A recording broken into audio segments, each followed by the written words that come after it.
My name is Alara, and welcome to the Late Night Science Channel. Tonight, we're going to take our time. We're going to wander through coral gardens and dive into trenches deeper than Everest is tall. We're going to meet jellyfish that might live forever, fish that change gender, creatures that navigate using the Earth's magnetic field. And we're going to do it all slowly, gently, like the ocean itself. No rush, just drifting. Because the ocean, it teaches us something important, doesn't it? It teaches us patience.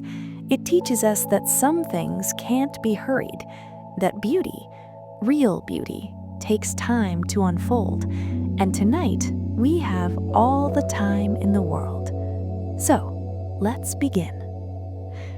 You know, when you think about history, about the past, your mind probably goes to museums, right?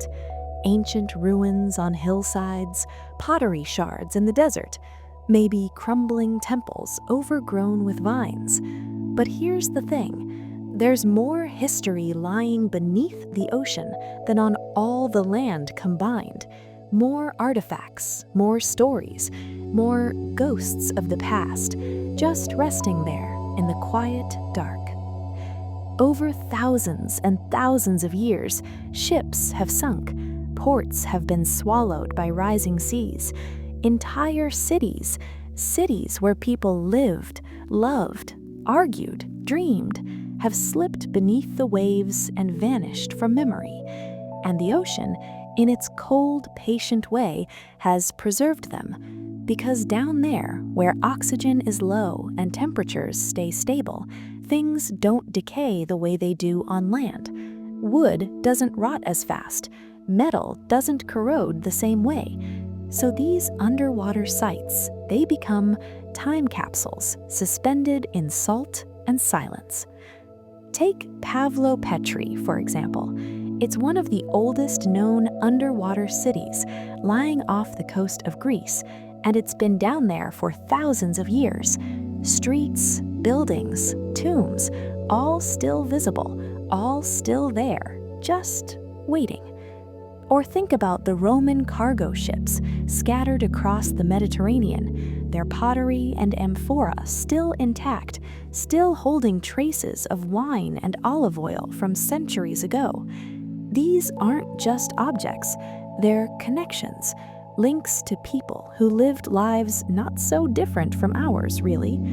And now, with sonar mapping, with underwater robots, with technology that lets us see what we couldn't see before, archaeologists are uncovering these hidden chapters of human history. Slowly, carefully, they're bringing these stories back to the surface. And every discovery, every artifact pulled from the deep, it reminds us that the ocean isn't just about the future, it's about the past, too. About everything we've lost and everything we might still find. There's something almost comforting about that, isn't there? Knowing that the ocean holds on to things, that it doesn't let them go, not completely, that somewhere deep down the past is still there, still real, still waiting for us to remember. And speaking of waiting, there are creatures down there that have been waiting a very, very long time.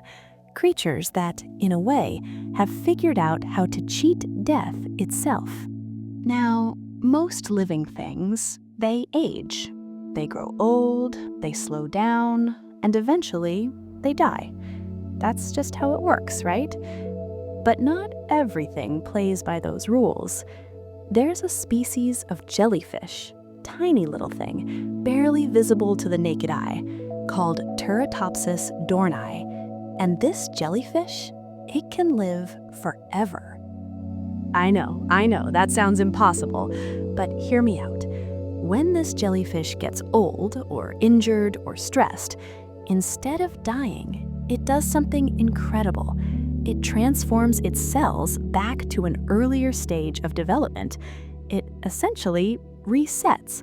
it goes back to being young again, back to its polyp stage, and then it grows up all over again. And it can do this over and over and over, indefinitely. Scientists call it biological immortality, and honestly, it's one of the most fascinating things in the ocean because it challenges everything we thought we knew about aging, about life itself. I mean, imagine if we could do that. Imagine if when you got old, you could just start over, go back to being a kid, grow up again, keep all your memories, all your experiences, but get a fresh start. It's almost like science fiction, but it's real. It's happening right now in the ocean. Of course, these jellyfish aren't truly invincible. They can still be eaten by predators, they can still get sick, they can still be killed. But if they avoid those things, theoretically, they could live forever. And that's just wild, you know? It makes you wonder what else is possible down there, what other secrets the ocean is keeping. And while we're on the subject of things that seem impossible, let's talk about fish that can change gender. In many fish species, individuals don't stick to one gender their whole lives. They can switch, depending on what their environment needs, depending on social cues, depending on what makes sense for survival. It's called sequential hermaphroditism, and it's way more common than you'd think. Take clownfish, for example. You know, like Nemo's dad, Marlin. All clownfish are born male, but if the dominant female in their group dies, one of the males will change into a female to take her place. Just like that. The body adapts, the reproductive system shifts, and suddenly you've got a new female leading the group.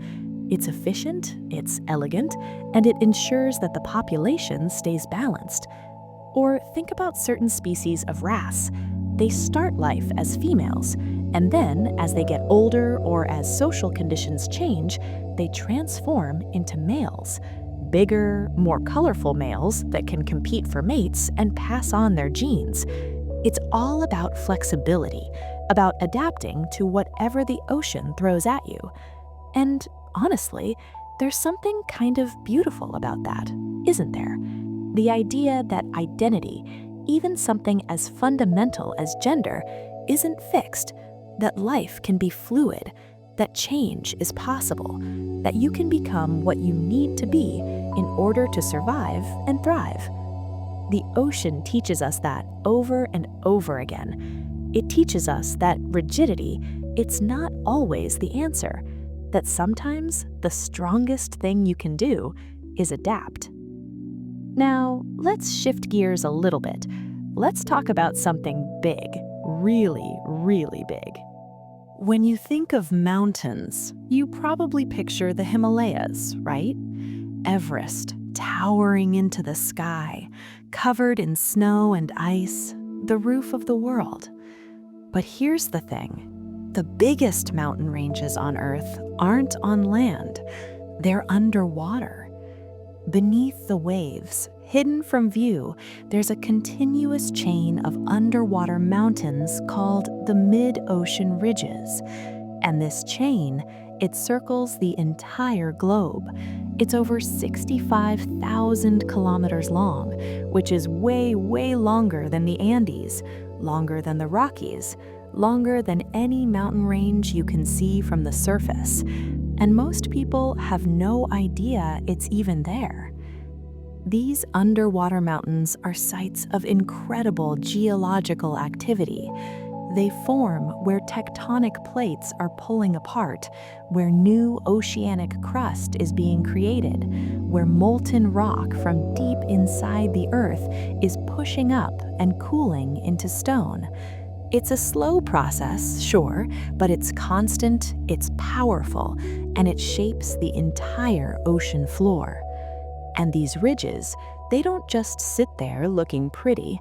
They influence ocean currents. They create habitats for all kinds of marine life. They affect the way the Earth's crust moves and shifts. They're dynamic. They're alive in their own way. And they're a reminder that our planet is always changing, always reshaping itself beneath our feet, or in this case, beneath the waves. It's humbling, really, to think about how much of the Earth we can't see, how much is happening right now, right this second, in places we'll probably never visit. The ocean is full of these hidden wonders, these massive, slow, ancient processes that we're only just beginning to understand. And speaking of things we're only beginning to understand, let's talk about kelp.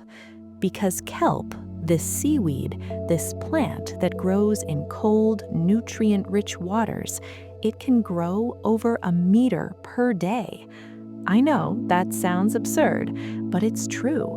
Certain species of giant kelp, under the right conditions, can shoot up faster than almost any other plant on Earth. And when they do, they create these towering underwater forests, these dense, swaying groves that stretch from the ocean floor all the way up to the surface. And these kelp forests aren't just beautiful, they're ecosystems. They provide shelter for thousands of species, food for herbivores, nursery grounds for fish, hunting grounds for predators. Sea otters wrap themselves in kelp to keep from drifting away while they sleep. Fish hide among the stalks to avoid being eaten. Invertebrates cling to the fronds, filtering the water, keeping things clean. And on top of all that, kelp absorbs carbon, a lot of carbon. It pulls CO2 out of the water, out of the atmosphere, and locks it away in its tissues. So these forests, they're not just important for marine life, they're important for the planet. They help regulate the climate. They help slow down global warming. They're doing work that most people don't even know about. There's something quietly powerful about that, isn't there? About kelp, about seaweed, about these humble plants that most people never think about, doing so much, holding so much life together just by growing, just by being. Now, let's talk about treasure, real treasure, gold. The ocean, it's full of gold, like actual gold, dissolved in the water, invisible to the naked eye, but there, lots of it. Scientists estimate there's about 20 million tons of gold in the world's oceans, which is more than all the gold ever mined on land throughout human history, just sitting there, waiting. Of course, it's not like you can scoop it up. The gold is spread incredibly thinly, just a few parts per trillion, which means extracting it would be, well, nearly impossible with current technology. It's just not economically viable. But still, it's there. It got into the ocean through rivers carrying dissolved minerals, through underwater volcanic activity, through hydrothermal vents spewing metallic compounds into the water. And it's been accumulating, slowly, for millions and millions of years. Occasionally, gold does concentrate near certain underwater mineral deposits, which has sparked interest in deep-sea mining. But for now, this vast sea of gold remains untouched, a silent and hidden treasure that reminds us just how rich, how full of resources the ocean really is. It makes you think, doesn't it, about value, about wealth, about what we consider precious. All that gold just drifting through the water, unseen, unnoticed, worth billions and billions of dollars, and yet completely out of reach. It's there, but it's not there. It exists, but it doesn't matter.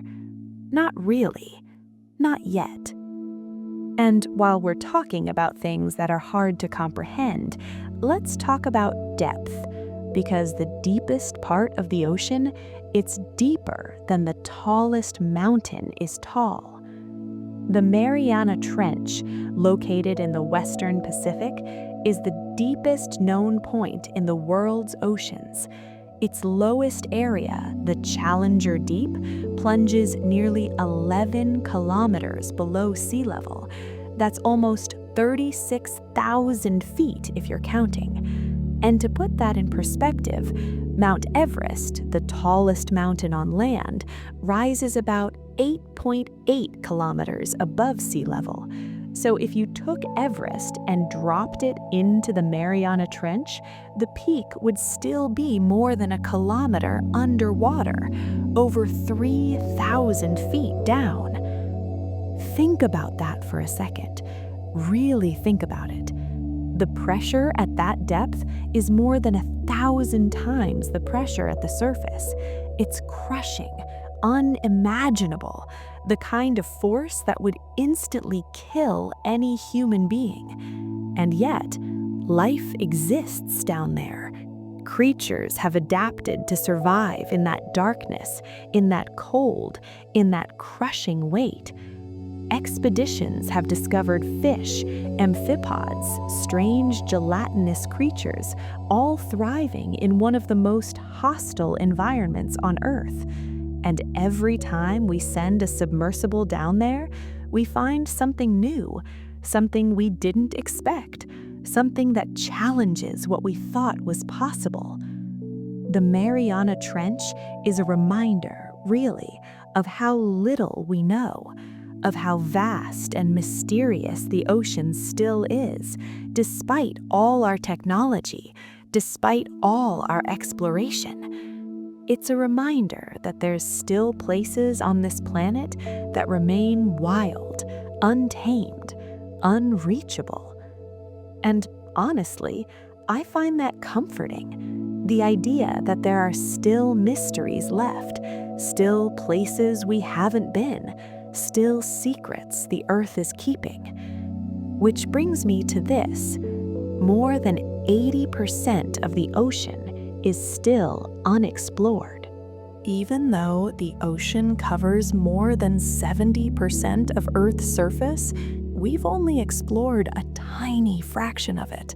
Scientists estimate that over 80% of the ocean remains unmapped, unexplored, completely unknown. And that includes deep trenches, underwater mountain ranges, vast abyssal plains that stretch for thousands and thousands of miles. We've sent more people to the moon than to the deepest parts of the ocean. We have better maps of Mars than we do of our own seafloor. And that's kind of incredible, isn't it? That right here on our own planet, there's this massive, mysterious world that we barely understand. But slowly, things are changing. Technology is improving. We have remotely operated vehicles now, autonomous underwater drones, sophisticated sonar mapping systems that can peer into the darkness and reveal what's hidden below. And with these tools, we're starting to discover new species regularly, new geological features, new ecosystems that nobody even knew existed. Every expedition brings back something surprising: a fish with transparent skin, a jellyfish that glows in colors we've never seen, a hydrothermal vent supporting life in conditions that should be impossible. The ocean is full of these little miracles, these tiny wonders that remind us just how diverse, how creative, how resilient life can be. And as we continue to explore, as we continue to dive deeper and look closer, who knows what we'll find? What new species are waiting down there? What new ecosystems are thriving in the dark? What secrets is the ocean still keeping? It's exciting, honestly. It's hopeful, because it means there's still so much to learn, so much to discover, so much to wonder about. Now, let's talk about sea otters, because sea otters are ridiculously cute, and they're also incredibly smart. Sea otters are among the few animals that use tools in the wild. Their favorite tool? A simple rock. These clever little mammals dive down to the seafloor to collect shellfish like clams, sea urchins, mussels, anything with a hard shell protecting the soft, nutritious flesh inside. And then, to crack those shells open, they bring a rock with them. Sometimes they'll use a rock on the ocean floor as an anvil, smashing their prey against it. Other times, they'll float on their backs at the surface, place the rock on their chest, and pound the shellfish against it until it breaks. It's adorable, sure, but it's also impressive because tool use requires skill, it requires learning, and it requires passing that knowledge down from one generation to the next. Mother otters teach their pups how to use rocks, how to choose the right one, how to crack shells efficiently. It's culture, in a way, animal culture, and it shows just how intelligent these marine mammals really are. There's something deeply satisfying about watching a sea otter work, isn't there? The focus, the determination, the little splashes as they crack open their meal. It's a reminder that intelligence, it's not just a human thing, that problem solving, learning, adapting, it happens all across the animal kingdom in ways we're only beginning to appreciate. And speaking of diversity, the ocean hosts more species than all the land on Earth combined. The ocean is the most biologically diverse habitat on the planet. Scientists estimate that it's home to millions more species than those found on land, spanning countless ecosystems from sunlit coral reefs to pitch-black deep-sea vents, from microscopic plankton to the largest animals that have ever existed, from bacteria that thrive in boiling water to fish that survive freezing temperatures. And the thing is, we've only identified a fraction of those species. Many marine organisms, especially in the deep sea and in remote areas, remain completely undiscovered. Every year, scientists describe hundreds, sometimes thousands of new species, and every year they realize there are probably thousands more still waiting to be found. This richness, this incredible diversity, it supports complex food webs that stretch from the tiniest plankton all the way up to blue whales. It creates ecosystems that are interconnected, interdependent, delicate, and strong all at once. And it plays a crucial role in the global ecological balance, in the health of the planet, in the air we breathe, and the climate we live in. Coral reefs alone, which cover less than 1% of the ocean floor, support about 25% of all marine species. They're sometimes called the rainforests of the sea, and for good reason. These vibrant, colorful ecosystems are built by tiny coral polyps that create calcium carbonate skeletons, forming complex structures that provide food, shelter, and breeding grounds for countless fish, invertebrates, and algae. Coral reefs are crucial for maintaining marine biodiversity, for protecting coastlines from erosion and storms, for supporting fisheries that millions of people depend on. But they're also incredibly fragile. They're sensitive to changes in temperature, to pollution, to ocean acidification. And right now, many reefs around the world are in trouble. They're bleaching, they're dying, they're struggling to survive in a changing ocean. And that's heartbreaking, really, because these reefs, they're ancient. Some of them have been growing for more than 10,000 years. They've survived ice ages, they've survived massive changes in sea level and climate and ocean chemistry. But now, because of human activity, because of the speed at which we're changing the planet, they're at risk. It makes you realize how important it is to protect these places, to care for them, to recognize that the ocean isn't just a resource to be used. It's a living, breathing ecosystem that needs our respect, our attention, and our help. And while we're talking about incredible ecosystems, let's talk about underwater volcanoes. The ocean floor is dotted with thousands of underwater volcanoes, many of them found along the boundaries of tectonic plates. These submarine volcanoes continuously erupt, spewing molten lava that cools quickly when it hits the cold seawater, forming new crust, new rock, new land. Over time, these eruptions build underwater mountains, and sometimes they build islands that rise above the surface. But these volcanoes don't just create land, they also release minerals and gases into the water, which influence ocean chemistry and support unique ecosystems. Near these volcanoes, you'll find hydrothermal vents, openings in the seafloor where superheated, mineral-rich water gushes out into the ocean. And around these vents, life thrives in ways that seem almost impossible.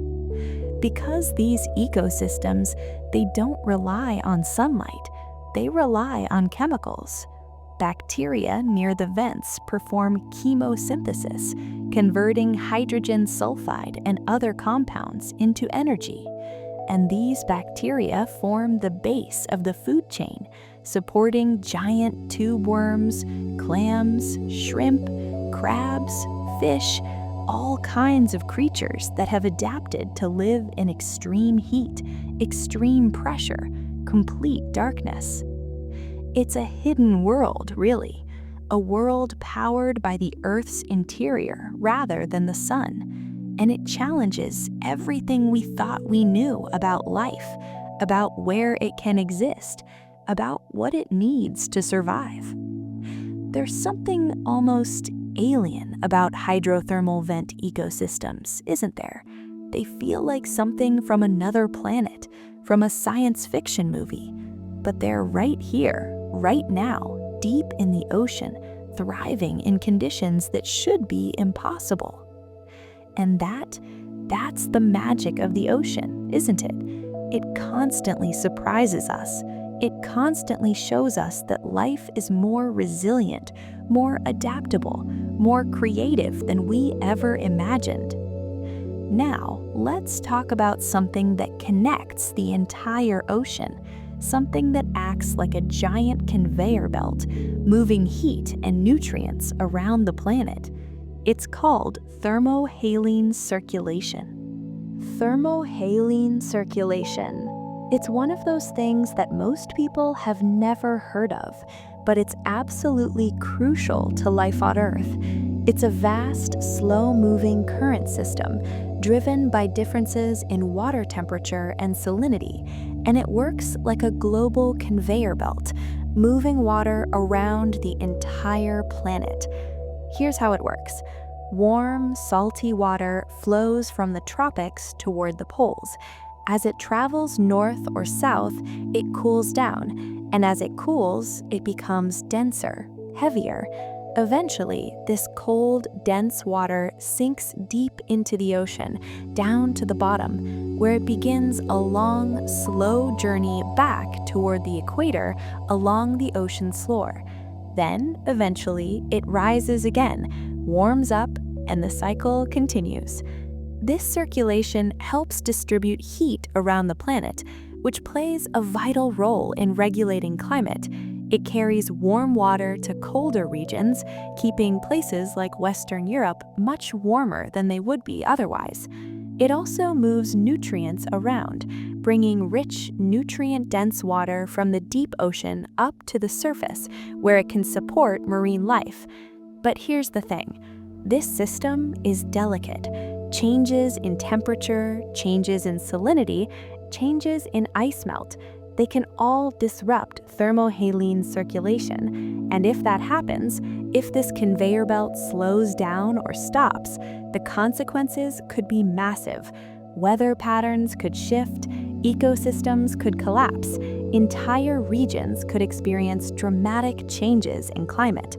It's one of those things that operates so slowly, so quietly that we don't really notice it. But it's there, constantly working, constantly moving, keeping the ocean and the atmosphere in balance. And it's a reminder that everything in the ocean is connected, that what happens in one part of the world affects everywhere else, that the ocean, it's not just a collection of separate places, it's one massive, interconnected system. And speaking of systems that work in the dark, let's talk about creatures that glow. In the deep sea, where sunlight never reaches, many creatures have developed the ability to produce their own light through a process called bioluminescence. This natural glow is created by chemical reactions inside their bodies, and it serves all kinds of purposes. Some creatures use it to attract prey, dangling a glowing lure in the darkness like the anglerfish. Others use it to communicate with potential mates, flashing patterns and colors that only their species can understand. Some use it to confuse or scare predators, creating sudden bursts of light that startle attackers and give them a chance to escape. And then there are creatures that use bioluminescence for camouflage. They produce light on their undersides that matches the faint glow filtering down from above, making them invisible to predators looking up from below. It's called counter-illumination, and it's incredibly clever. Bioluminescence is widespread in the deep sea. In fact, scientists estimate that the majority of deep-sea creatures can produce light in some way. It's become such an important adaptation, such a crucial survival tool, that it's evolved independently in dozens of different species. Jellyfish, squid, fish, shrimp, bacteria, they've all figured out how to glow. And there's something almost magical about it, isn't there? The idea of these creatures drifting through the darkness, lighting up the deep with their own internal glow. It's beautiful, it's eerie, it's otherworldly. It reminds you that even in the darkest places, even where the sun never shines, there's still light, still life, still beauty.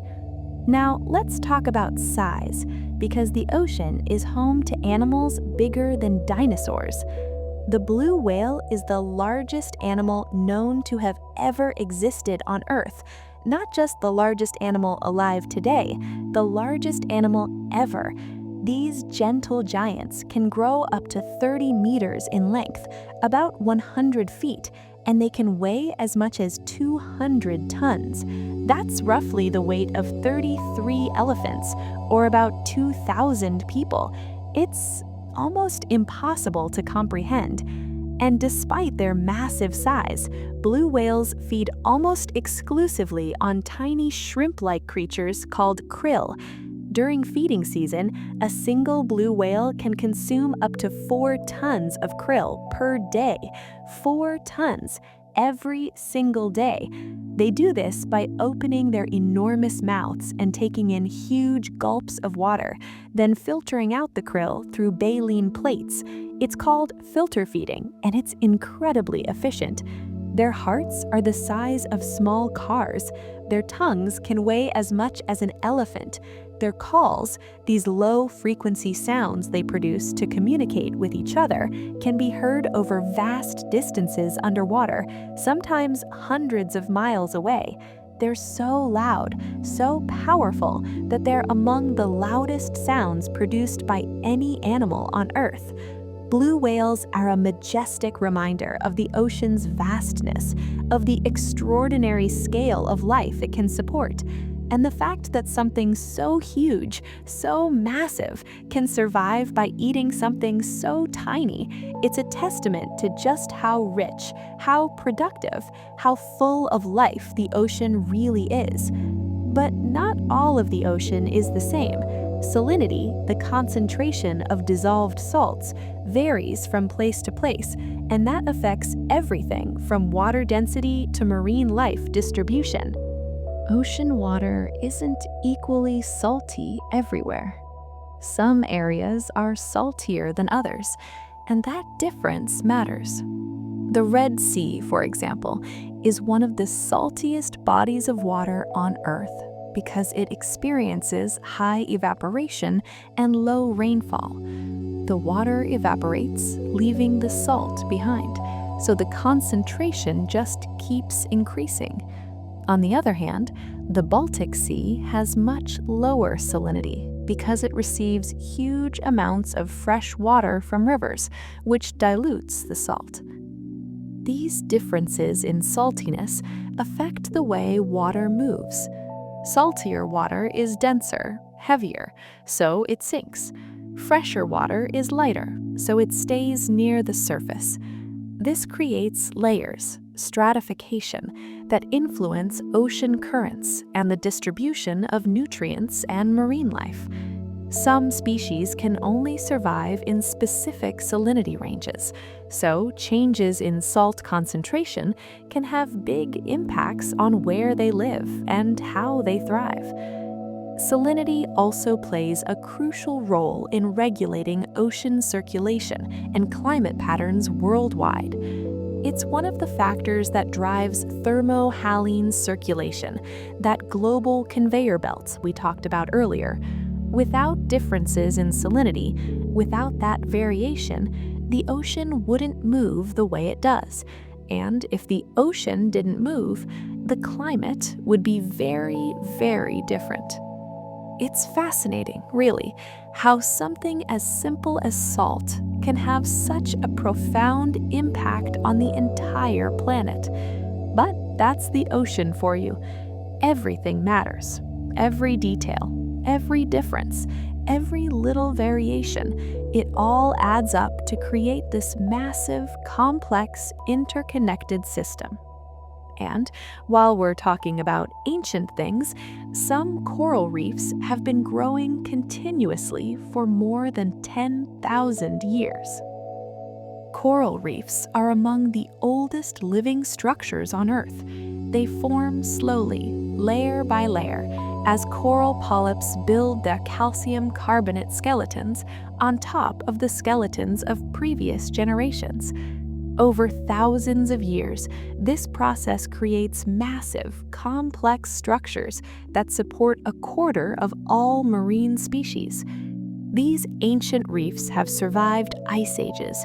They've survived massive changes in sea level. They've survived shifts in ocean chemistry that would have wiped out less resilient ecosystems. They've endured storms, diseases, predators, competitors, and they're still here, still growing, still supporting life. The longevity and complexity of these reefs make them vital for biodiversity, for fisheries, for coastal protection. They act as barriers that absorb wave energy, protecting shorelines from erosion and storm surges. They provide food and income for millions of people around the world. They're nurseries for fish, breeding grounds for invertebrates, habitats for species that exist nowhere else. But right now, many of these ancient reefs are in danger. Rising ocean temperatures cause coral bleaching, a stress response where corals expel the algae that live in their tissues and provide them with energy. Without these algae, the corals turn white, and if the stress continues, they die. Ocean acidification makes it harder for corals to build their skeletons, weakening the entire structure. Pollution, overfishing, coastal development, they all put pressure on reefs that have survived millennia, but might not survive the next century. It's a sobering thought that something so ancient, so resilient, could be lost in our lifetime. But it's also a call to action, a reminder that we have the power to protect these ecosystems, to give them a chance to adapt, to ensure that future generations can experience the beauty and wonder of coral reefs. Now, speaking of large structures, the Great Barrier Reef is the largest living structure on Earth, stretching over 2,300 kilometers off the coast of Australia. The Great Barrier Reef is so massive, so vast, that it's visible from space. It's been built by billions of tiny coral polyps over thousands of years, creating a reef system that supports an astonishing variety of life. Thousands of species of fish, hundreds of species of coral, marine mammals, sea turtles, sharks, rays. It's one of the most biodiverse places on the planet. The reef not only provides crucial habitat for marine life, but it also protects the coastline from erosion, supports tourism and fisheries worth billions of dollars, and serves as a living laboratory for scientists studying marine biology, climate change, and ecosystem dynamics. But the Great Barrier Reef is under threat. Coral bleaching events have become more frequent and more severe, killing large sections of coral.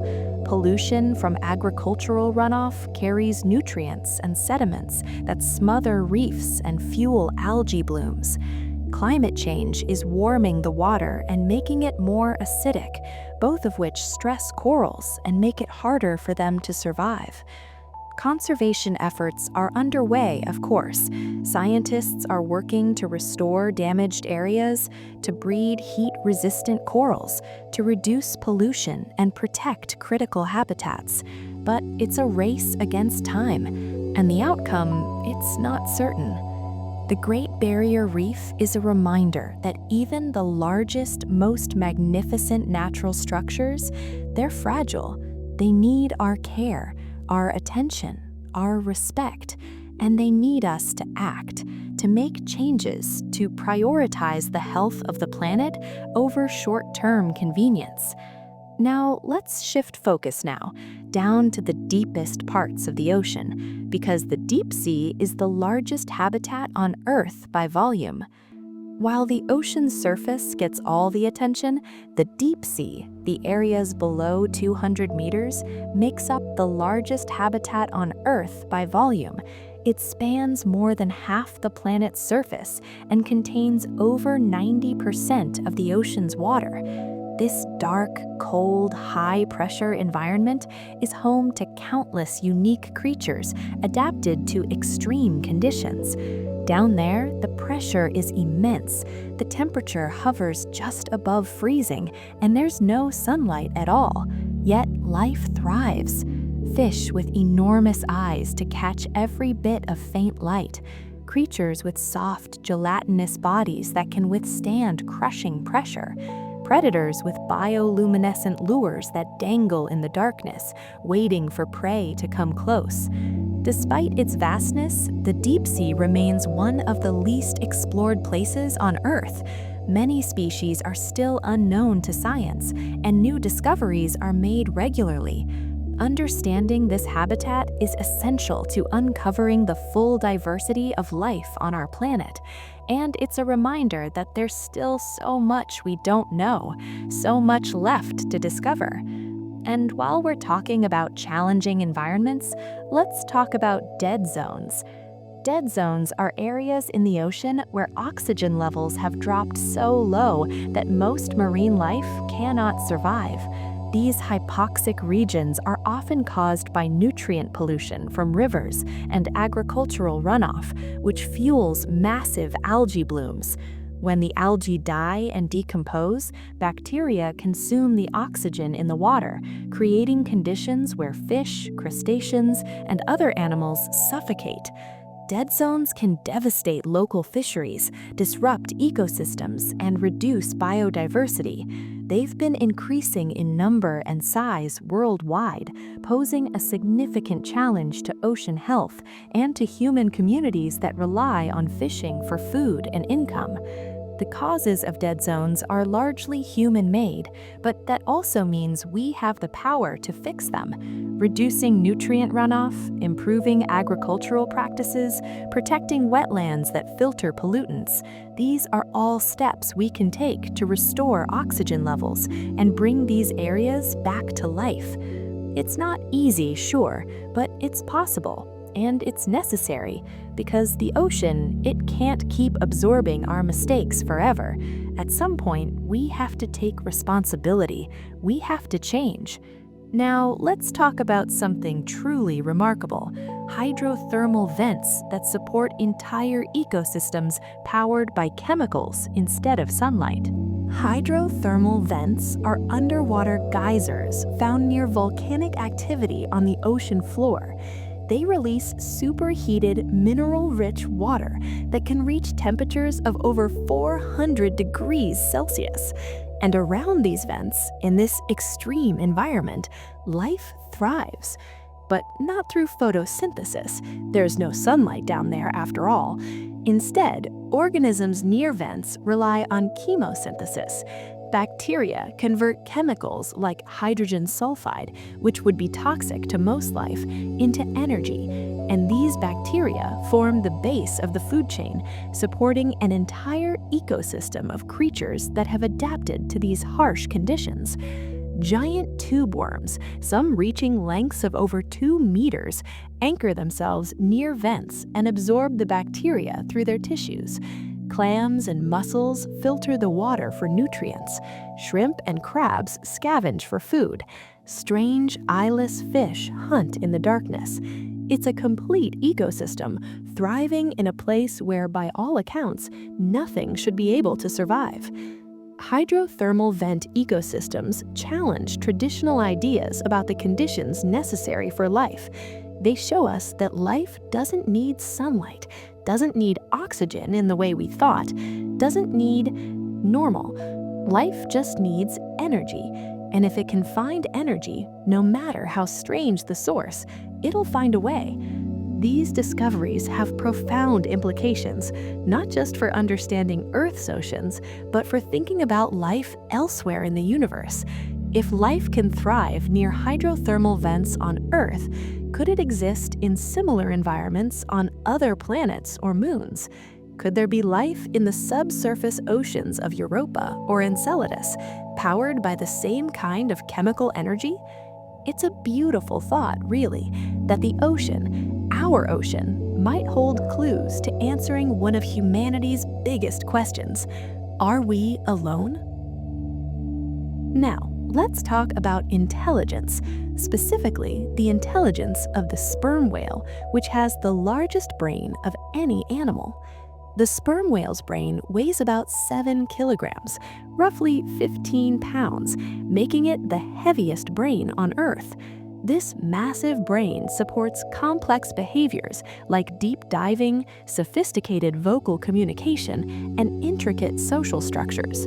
Sperm whales can dive over 2,000 meters deep to hunt squid, holding their breath for over an hour.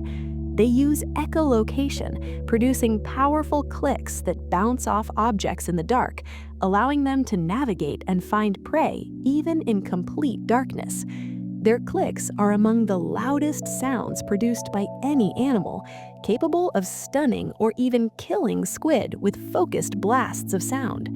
Sperm whales also have rich social lives. They form matriarchal groups where females and young stay together for life, while males wander off to find mates. They communicate using complex patterns of codas, called codas, that vary between different groups, almost like dialects. Scientists believe these codas help whales identify family members, coordinate hunts, and maintain social bonds. The intelligence and social complexity of sperm whales make them fascinating subjects for studying marine mammal cognition and the evolution of large brains.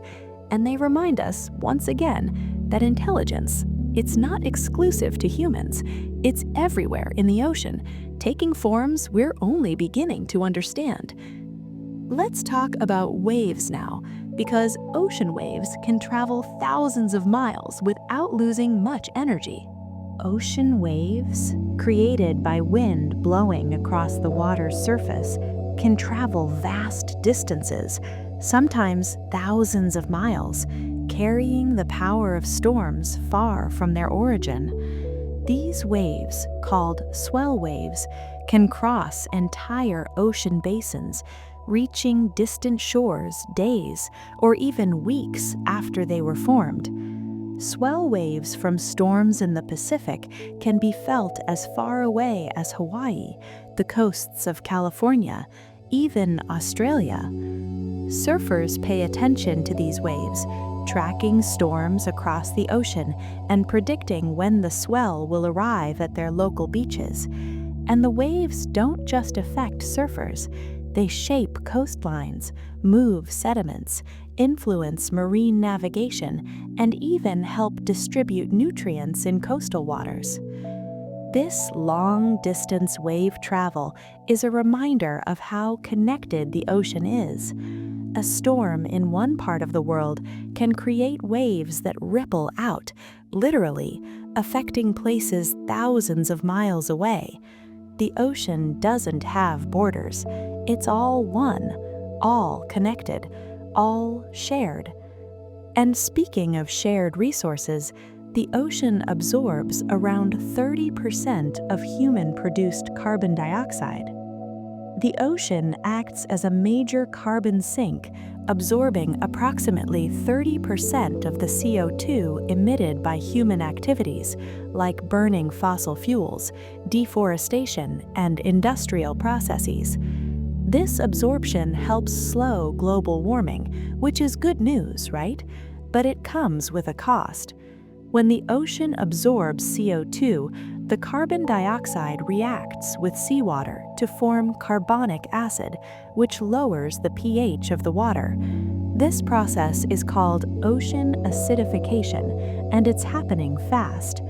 Over the past century, the ocean's pH has dropped significantly, making the water more acidic than it has been in millions of years. Acidification harms marine life, particularly organisms that build shells or skeletons from calcium carbonate, like corals, shellfish, and some plankton. In more acidic water, it's harder for these creatures to build and maintain their structures. Their shells become thinner, more fragile, more vulnerable to damage. And if the building blocks of the marine food web are struggling, the entire ecosystem feels the impact. Scientists are studying how ongoing carbon uptake affects ocean ecosystems and what it means for the planet's climate future. They're looking for solutions, ways to reduce emissions, ways to help the ocean adapt, ways to protect the creatures that are most vulnerable. But the reality is, the ocean can't keep doing this forever. It can't keep absorbing our carbon without consequences. At some point, the balance will tip, and when it does, the effects will be felt everywhere. Now, let's talk about something that might surprise you. The ocean holds nearly 20 times more carbon than the atmosphere. The ocean stores an astonishing amount of carbon, about 20 times more than what's found in Earth's atmosphere. This vast reservoir plays a critical role in regulating the global climate. Marine plants, like phytoplankton, absorb carbon dioxide through photosynthesis, just like trees on land.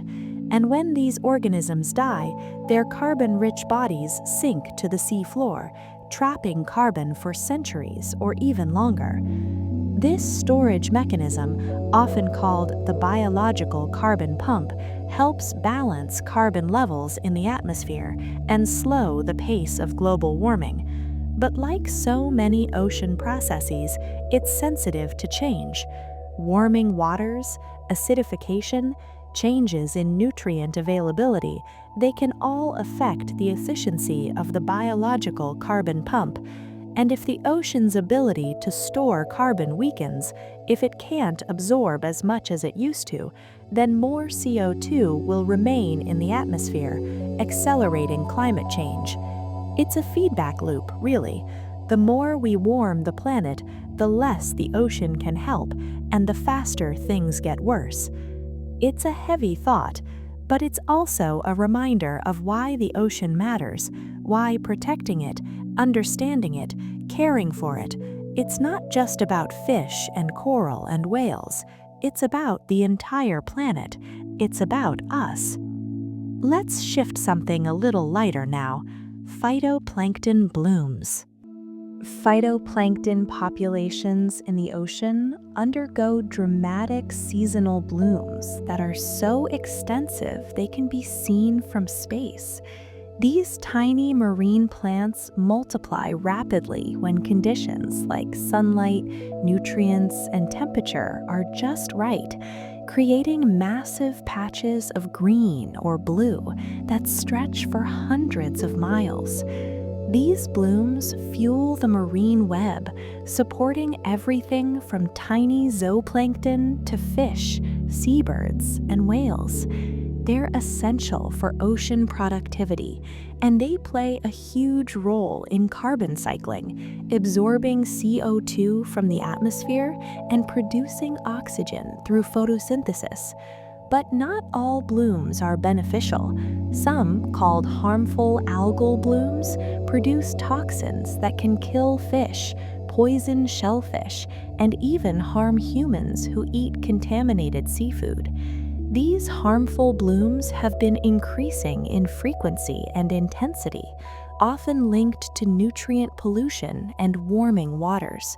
Satellites monitor these blooms, tracking their size, location, and intensity, helping scientists understand ocean health and predict when and where harmful blooms might occur. It's another example of how interconnected everything is. What happens on land, the fertilizers we use, the runoff from farms, it ends up in the ocean, affecting ecosystems in ways we don't always see or expect. Now let's talk about mangrove forests, which protect coastlines and act as crucial carbon sinks. Mangrove forests grow along tropical coastlines, thriving in salty, muddy environments where few other plants can survive. Their complex root systems stabilize sediments, reduce wave energy, and protect shorelines from erosion, storm surges, and rising sea levels. But mangroves do more than just protect coasts. They're also powerful carbon sinks, storing large amounts of carbon in their wood, roots, and especially in the soil beneath them. Gram for gram, mangrove forests store more carbon than most terrestrial forests, making them essential allies in the fight against climate change. And on top of that, mangroves support rich biodiversity. They provide nursery habitats for fish, feeding grounds for birds, shelter for crabs and shrimp. They filter pollutants from the water, improve water quality, and support local economies through fishing and tourism. Unfortunately, mangrove forests are under threat. Coastal development, shrimp farming, pollution, they've all led to the destruction of large areas of mangroves worldwide. But conservation efforts are increasing, and more communities are recognizing the value of protecting and restoring these vital ecosystems. Because mangroves, like coral reefs, like kelp forests, they're not just beautiful, they're functional, they work, they protect us, they support us, they help regulate the climate. And losing them, it would be a tragedy. Let's dive deeper now into the ocean's deep trenches, some of the least explored places on Earth. The deep trenches of the ocean, like the Mariana Trench, the Tonga Trench, the Philippine Trench, they represent some of the most mysterious and least explored environments on our planet.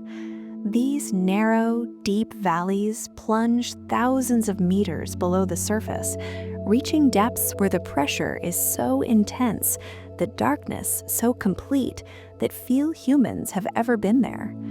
Exploring these trenches is incredibly difficult. The equipment has to withstand crushing pressure, extreme cold, and total darkness. It's more challenging in some ways than exploring space. There's no gravity to help you, no air to breathe, no light to see by. Just pressure, darkness, silence. And yet, despite these harsh conditions, life exists. Scientists have discovered snailfish living at depths over 8,000 meters, amphipods as big as your hand, strange jellyfish drifting through the abyss.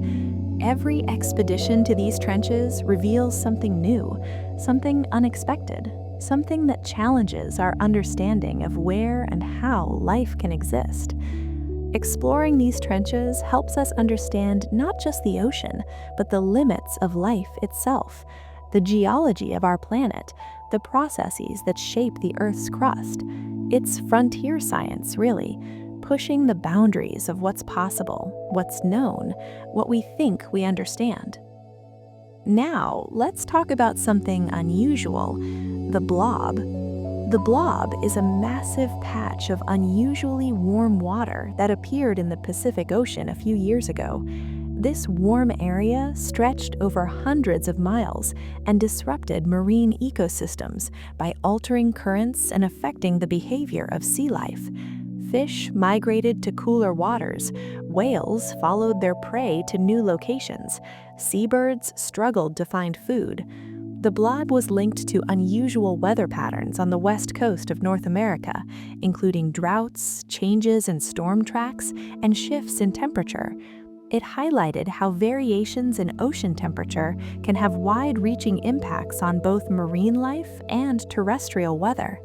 Scientists are still studying the causes and effects of the blob, trying to understand whether it was a natural fluctuation or a sign of long-term climate change. Either way, it's a reminder that the ocean is dynamic, that it's always changing, and those changes ripple outward, affecting everything and everyone. The ocean can also generate energy through tidal power and wave energy. The ocean is a vast source of renewable energy, and we're only just beginning to tap into it. Tides, caused by the gravitational pull of the moon and the sun, rise and fall predictably, creating powerful currents that can be harnessed to generate electricity. Underwater turbines placed in tidal channels capture this energy, converting the motion of water into clean, renewable power. Wave energy works similarly. The up and down motion of waves can be captured by floating devices or coastal installations and converted into electricity. These technologies have the potential to provide clean energy to coastal communities while reducing reliance on fossil fuels. Of course, there are challenges. The equipment has to withstand corrosion from salt water, powerful storms, and constant motion. And there are concerns about the impact on marine life, on shipping routes, on coastal ecosystems. But the potential is huge. The ocean is constantly moving, constantly generating energy, and if we can harness even a small fraction of that, it could make a big difference. Let's talk about something magical now: sea sparkle. Sea sparkle is a phenomenon caused by bioluminescent algae, tiny marine organisms that emit light when disturbed. At night, when waves crash on the shore or when you walk through shallow water, these algae light up with a soft blue-green glow, creating a sparkling effect that's absolutely mesmerizing. It looks like magic, like something out of a fairy tale. The water glows with every step, every splash, every ripple. It's one of those things that makes you stop and just stare because it's so beautiful, so unexpected, so alive. This natural light show serves ecological functions too. The light can deter predators or attract mates, depending on the species. But for humans, for people lucky enough to witness it, it's just a gift. a reminder that the ocean is full of wonders, full of beauty, full of moments that take your breath away. Now, let's talk about something less beautiful, but equally important: microplastics. Microplastics, tiny plastic particles less than 5 millimeters in size, are now found throughout the ocean, from surface waters to deep-sea sediments. They come from broken-down plastic waste, synthetic clothing fibers, personal care products, anything that contains plastic and gets washed into the ocean. And these particles, they're everywhere. Fish eat them, whales filter them, seabirds feed them to their chicks. Microplastics enter the food chain at every level, causing physical harm, introducing toxins, accumulating in tissues. The widespread presence of microplastics poses a growing threat to ocean health and the safety of seafood consumed by humans. And the problem is, we don't fully understand the long-term effects yet. We don't know how much harm these particles are doing, how they're affecting ecosystems, what it means for human health. But we do know this: plastic doesn't belong in the ocean. It doesn't break down. It doesn't disappear. It just gets smaller and smaller, spreading farther and farther, contaminating everything it touches. And the solution? It starts on land. It starts with us, reducing plastic use, improving waste management, developing biodegradable alternatives. These are all steps we need to take, because the ocean can't filter out our plastic. It can't clean itself. That's on us. Now, here's something that might surprise you. The ocean produces over half of the world's oxygen. The ocean floor is dotted with thousands of underwater volcanoes, many of them found along the boundaries of tectonic plates. These submarine volcanoes continuously erupt, spewing molten lava that cools quickly when it hits the cold seawater, forming new crust, new rock, new land.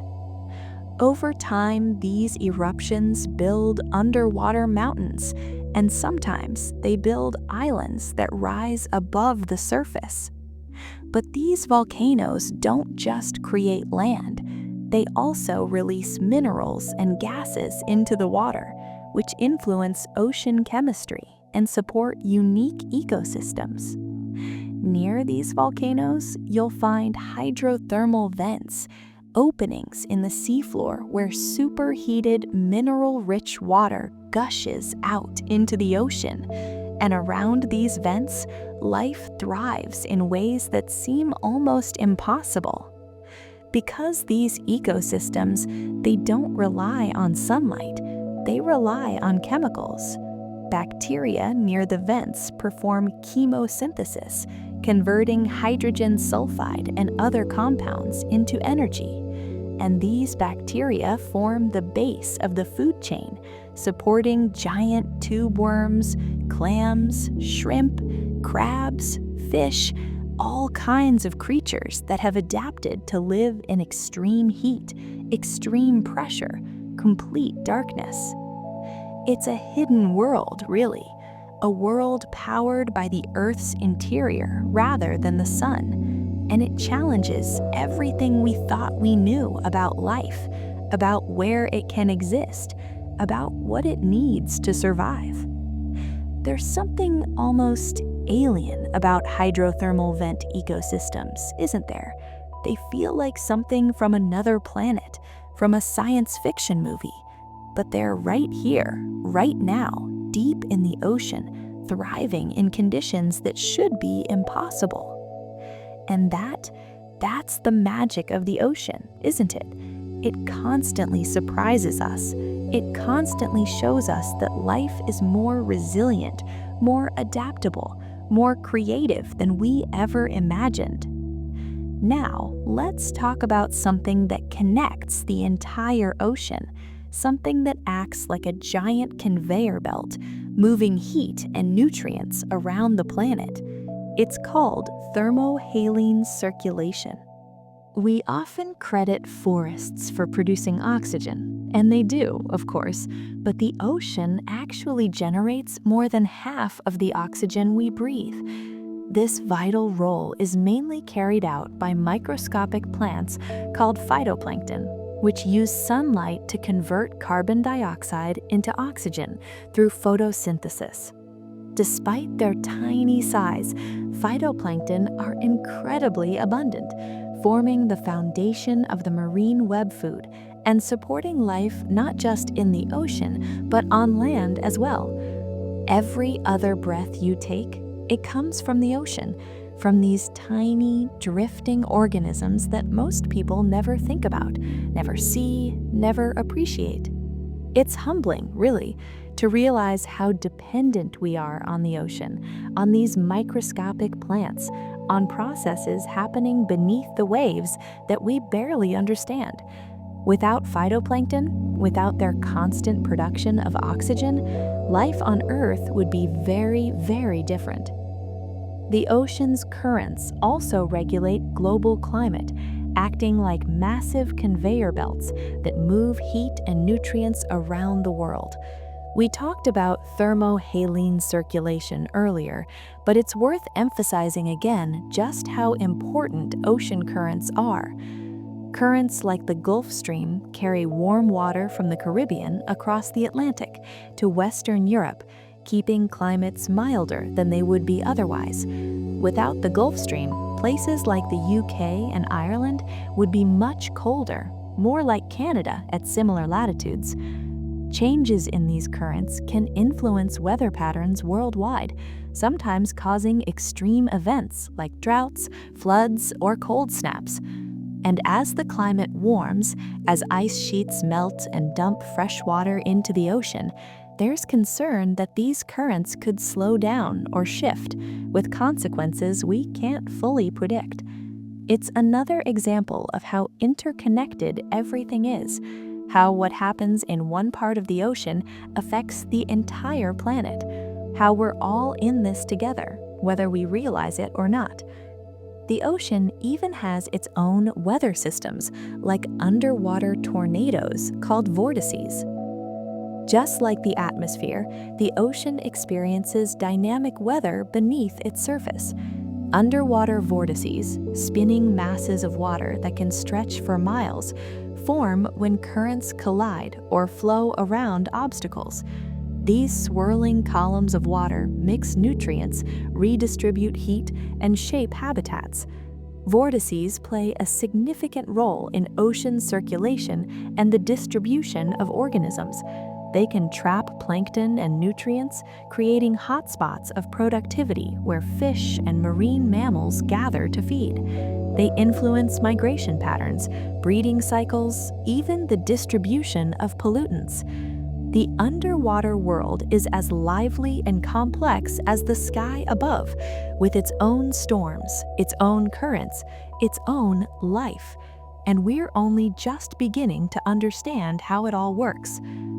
Let's talk about the ocean floor now, specifically the abyssal plains, some of the flattest places on Earth.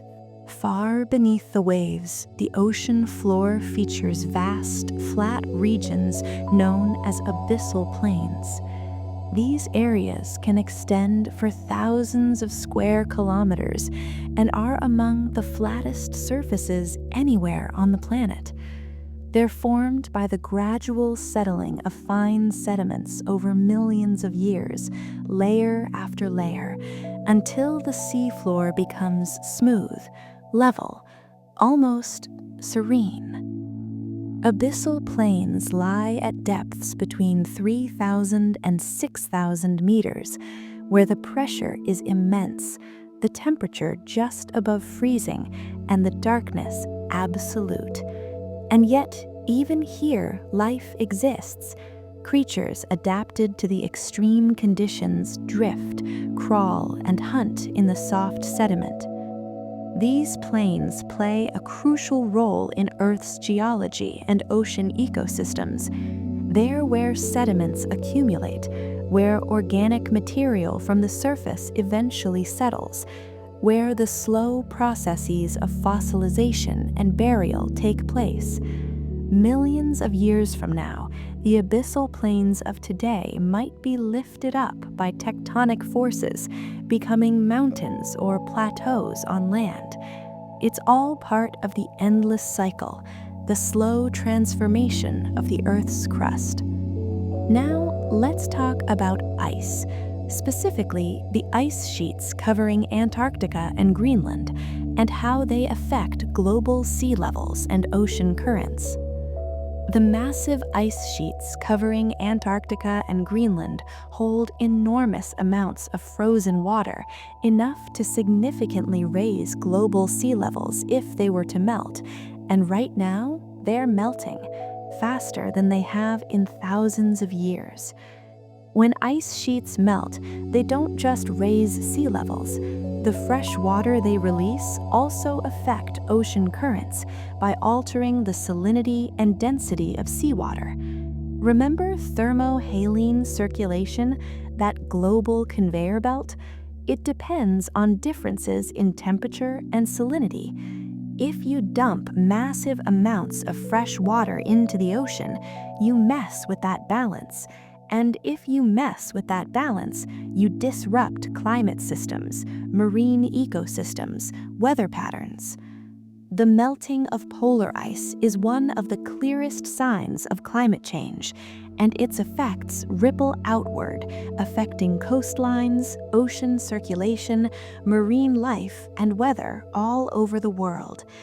It's a reminder that the ice, the ocean, the atmosphere, they're all connected, and what we do to one affects all the others. Now, let's talk about sharks, specifically their remarkable ability to detect electrical fields. Certain species of sharks have a fascinating sensory ability called electroreception. They can detect the faint electrical fields produced by the muscle movements of other animals.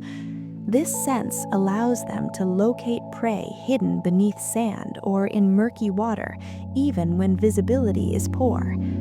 Sharks have special organs called the ampullae of Lorenzini, small jelly-filled pores on their snouts that pick up these tiny electrical signals.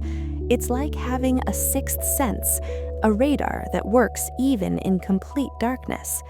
This ability makes sharks incredibly efficient predators, capable of hunting in conditions where other animals would struggle.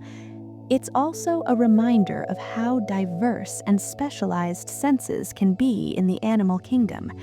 We humans rely so heavily on sight and sound that it's easy to forget there are other ways of perceiving the world. Sharks and many other marine animals experience the ocean in ways we can barely imagine. Now, let's talk about the twilight zone, not the TV show, the ocean's mesopelagic zone. Between 200 and 1,000 meters deep lies the ocean's mesopelagic zone, often called the twilight zone. Sunlight here is very faint, not enough for photosynthesis, but still enough to create dim, eerie lighting. It's a transition zone between the sunlit surface and the pitch-black deep sea. Many creatures in this zone have large eyes adapted to low light, and some produce their own light through bioluminescence to communicate, hunt, or camouflage themselves. Predators use counter-illumination to blend in with the faint light from above, making them invisible to prey looking up from below. The twilight zone is incredibly important for ocean ecology. It's where many fish spend the day, migrating to the surface at night to feed in a massive movement called diel vertical migration. This migration, involving billions of fish and other organisms, is one of the largest movements of animals on Earth, and it plays a crucial role in moving nutrients and carbon through the ocean. Despite its importance, the twilight zone is still poorly understood. We don't know how many species live there, how the ecosystem functions, or how it might be affected by climate change and human activity. But research is ongoing, and as technology improves, we're learning more every year. Let's talk about something spectacular now: coral spawning. Many coral species coordinate a remarkable event called coral spawning, where they release their eggs and sperm simultaneously into the water. This mass spawning is often synchronized by lunar cycles and water temperature, happening once a year in a spectacular underwater snowstorm of reproductive material. The synchronization increases the chances of successful fertilization and creates a cloud that can be seen from boats or even from satellites. It's essential for coral reproduction and reef regeneration, ensuring the survival of these diverse and fragile ecosystems.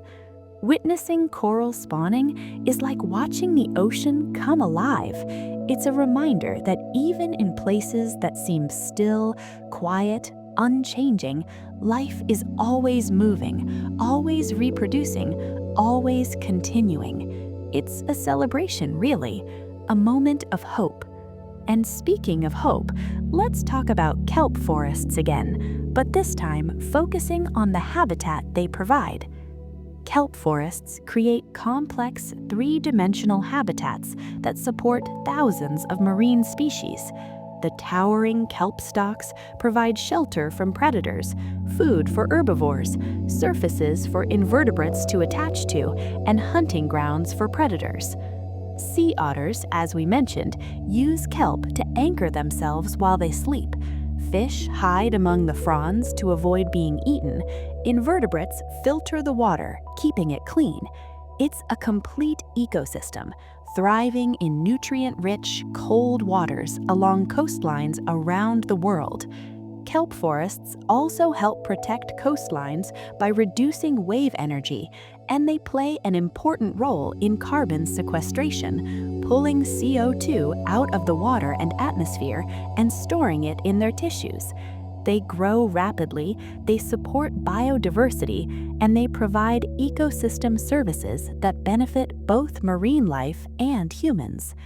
Protecting kelp forests means protecting thousands of species that depend on them. It means preserving coastal defenses, supporting fisheries, and maintaining carbon sinks. It's another example of why ocean conservation isn't just about saving individual species, it's about preserving entire ecosystems that keep the planet healthy. Now, let's talk about squid and their incredible escape mechanism. Some squid species have developed a powerful escape mechanism called jet propulsion. By rapidly drawing water into their mantle cavity and then forcefully expelling it through a funnel, squid can shoot backward at remarkable speeds, escaping predators in an instant. This sudden burst of movement is combined with the ability to change color and release ink clouds, creating a multi-layered defense strategy.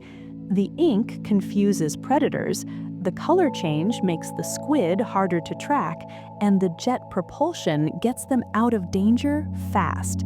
It's elegant, efficient, and effective. And it's a great example of how evolution can produce solutions that seem almost engineered, like something designed on purpose, rather than something that arose through random mutations and natural selection. But that's the beauty of evolution, isn't it? Given enough time, given enough pressure, life finds a way. The ocean's salt, by the way, comes primarily from volcanic activity and rock weathering. The saltiness of ocean water mainly comes from minerals washed into the sea over millions of years. Volcanic activity releases gases and minerals into the atmosphere and oceans, while weathering of rocks on land dissolves minerals that rivers carry to the sea. These dissolved salts accumulate in ocean basins because water evaporates but the minerals stay behind. The most common salt is sodium chloride, which gives seawater its characteristic salty taste. This process has been ongoing for billions of years, maintaining the ocean's salinity at levels vital for marine life. It's one of those processes that happens so slowly, so gradually, that it's easy to forget it's happening at all. But over geological time, it shapes the ocean, it shapes the chemistry of the water, it shapes the kinds of life that can exist. Many marine animals use the Earth's magnetic field for navigation, and it's absolutely remarkable. Several marine species can sense Earth's magnetic field, helping them navigate vast ocean distances with precision. Sea turtles, salmon, whales, and some fish can detect magnetic cues to find breeding grounds, feeding areas, or migration routes. This natural magnetic compass allows them to travel thousands of kilometers across open water, often returning to the exact locations where they were born. Scientists are still studying how these animals detect magnetic fields, but it's clear that magnetoreception plays a crucial role in their survival and reproduction. It's another one of those abilities that seems almost supernatural. The idea that an animal can sense something invisible, something we can't perceive at all without instruments, and use it to navigate across an entire ocean. It's beautiful, it's humbling, and it's a reminder that the natural world is full of wonders we're only beginning to understand. Some sea stars can regenerate entire bodies from a single arm. Sea stars possess incredible regenerative powers. If a sea star loses an arm due to injury or predation, it can regrow the lost limb. But even more remarkably, some species can regenerate an entire new body from just a single arm and part of the central disc, as long as vital tissue is present. This regeneration process involves complex cellular mechanisms that rebuild muscles, nerves, and skeleton. It's fascinating from a biological standpoint, and scientists study sea stars to learn more about tissue regeneration and healing. Imagine if humans could do that, lose an arm, grow it back. It sounds like science fiction, but for sea stars, it's just life. Just another day in the ocean. Now let's talk about plastic pollution entering the food chain. Plastic pollution in the ocean breaks down into tiny particles called microplastics, which are easily ingested by small organisms like plankton and filter feeders. These creatures form the base of the ocean food chain, so when they consume microplastics, the pollutants begin moving up the food web. Fish, shellfish, and even larger predators accumulate plastics through their diets. This contamination raises concerns about ocean ecosystem health and the safety of seafood for human consumption. We still don't fully understand the long-term effects, but the fact that plastic is showing up in everything from plankton to whales, it's alarming. The solution has to start on land. We need to reduce plastic production, improve waste management, develop alternatives, and clean up what's already out there.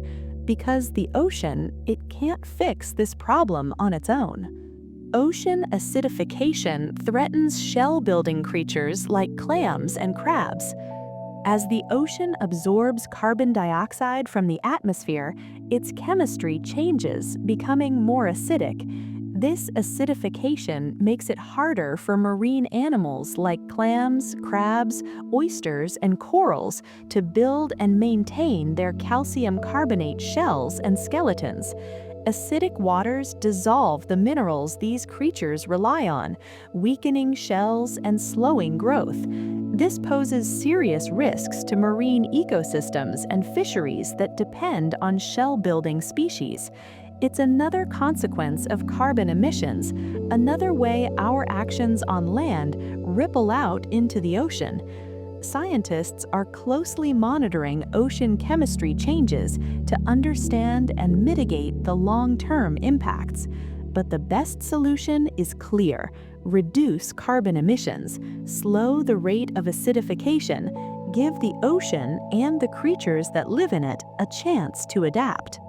The ocean's surface layer is only a few meters thick, but it's crucial for life. The very top layer of the ocean, known as the surface mixed layer, is surprisingly thin, usually just a few meters deep. But this thin layer plays a vital role in supporting life. It absorbs sunlight, enabling photosynthesis by phytoplankton, which forms the foundation of the marine food web. This layer also acts as the main interface between the ocean and atmosphere, regulating gas exchanges like oxygen and carbon dioxide. Despite its thinness, it influences weather, climate, and the health of marine ecosystems worldwide. It's remarkable, really, how much depends on such a thin layer, how life, climate, the entire balance of the planet, it all hinges on this fragile boundary between water and air. Many marine mammals use complex vocalizations for communication. Marine mammals like whales, dolphins, and seals communicate using sophisticated vocal sounds, including songs, clicks, whistles, and calls.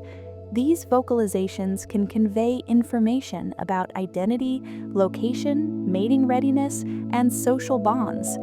Some whale species produce haunting songs that can travel hundreds of miles underwater, allowing communication across vast distances. Researchers study these sounds to understand social structures and behaviors, as well as the impacts of noise pollution on marine mammal communication.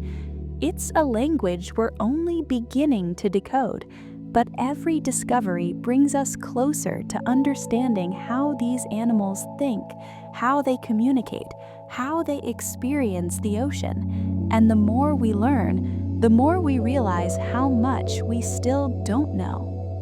The ocean's salt content has remained stable for millions of years, which is actually pretty amazing when you think about it. Despite continual input of minerals from rivers, volcanic activity, and hydrothermal vents, the overall salt concentration hasn't really changed much over geological time. This balance results from complex natural processes that remove salts from the water. Some salt gets locked away in mineral deposits on the ocean floor. Marine organisms use salts to build their shells and skeletons, and when they die, those minerals sink and become part of the sediment. It's a constant cycle of input and removal, and somehow, over millions of years, it's stayed remarkably balanced. This long-term stability in salinity is crucial for marine life. Most organisms are adapted to specific salt concentrations, and if that changed dramatically, entire ecosystems could collapse. So the ocean's ability to maintain this balance, it's essential. It's part of what makes the ocean such a stable, reliable habitat for life. And speaking of remarkable abilities, some fish can see ultraviolet light that's completely invisible to humans. Certain fish species have evolved the ability to perceive ultraviolet light, which exists beyond the range of human vision. This enhanced vision helps them detect prey, avoid predators, and find mates in ways we can't even imagine. UV vision can improve contrast in water, especially in shallow, sunlit areas where ultraviolet light penetrates. Some fish have UV reflective markings on their bodies that are invisible to most predators, but visible to members of their own species. It's like having a secret communication channel, a hidden signal that only certain eyes can see. This sensory adaptation provides these fish with an ecological advantage, and it illustrates the remarkable diversity of visual capabilities in the ocean. The underwater world looks different to different creatures. What we see is just one version, one perspective, and there are probably dozens, hundreds of other ways of seeing that we'll never experience. Now let's talk about whale songs and how they travel thousands of kilometers underwater. Whales produce complex songs and calls that can travel extraordinary distances through the ocean's depths. Sound moves much more efficiently through water than through air, so these vocalizations can carry thousands of kilometers, allowing whales to communicate across entire ocean basins. The songs serve various purposes, from attracting mates to maintaining social bonds to navigating across vast distances. Different populations of whales have different songs, almost like regional dialects, and these songs can change over time, evolving as they're passed from one generation to the next. Scientists study whale vocalizations to learn about their behaviors, their populations, their movements, and they've discovered that human-made noise from ships, sonar, construction, it's interfering with these songs. It's making it harder for whales to communicate, to find each other, to navigate, and that's concerning. Because if whales can't communicate, if they can't find mates or coordinate their movements, populations suffer. It's another way that human activity affects the ocean, often in ways we don't see or immediately understand, but the effects are real, and they matter. Ocean currents can influence the spread of pollutants and marine debris, carrying them thousands of kilometers from their source.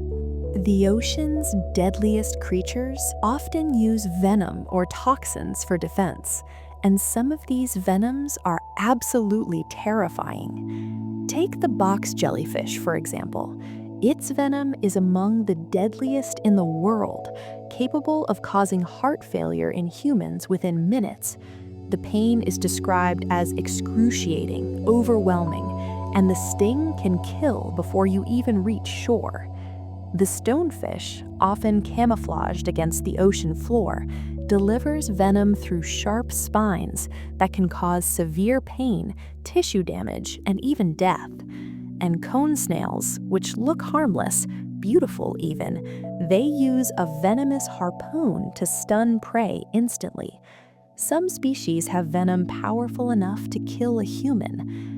These creatures evolved their poisons over millions of years, developing complex chemicals that target nervous systems with incredible precision. And while they're terrifying, they're also fascinating, because scientists study these toxins to create new medicines, including painkillers, treatments for heart disease, even cancer therapies. It's a reminder that even the ocean's most dangerous creatures can inspire life-saving discoveries, that nature, in all its forms, has something to teach us. Some marine plants can survive in extreme salinity conditions, which is pretty remarkable. Not all marine plants grow in normal saltwater. Some species have adapted to survive in places where salt levels are extremely high, far beyond what most life can tolerate. In salt marshes and coastal lagoons where evaporation leaves water highly saline, certain marine plants and algae have evolved specialized mechanisms to cope. These adaptations include cells that expel excess salt or store it safely to avoid damage. Mangrove trees, for example, have complex root systems that filter salt from seawater, allowing them to thrive in environments that would kill most other plants. These salt-tolerant plants are critical for maintaining coastal ecosystems. They provide habitat for fish and birds, they protect shorelines from erosion, and they store large amounts of carbon, which helps combat climate change. Their resilience shows how life can flourish even in harsh conditions, how adaptation makes the impossible possible.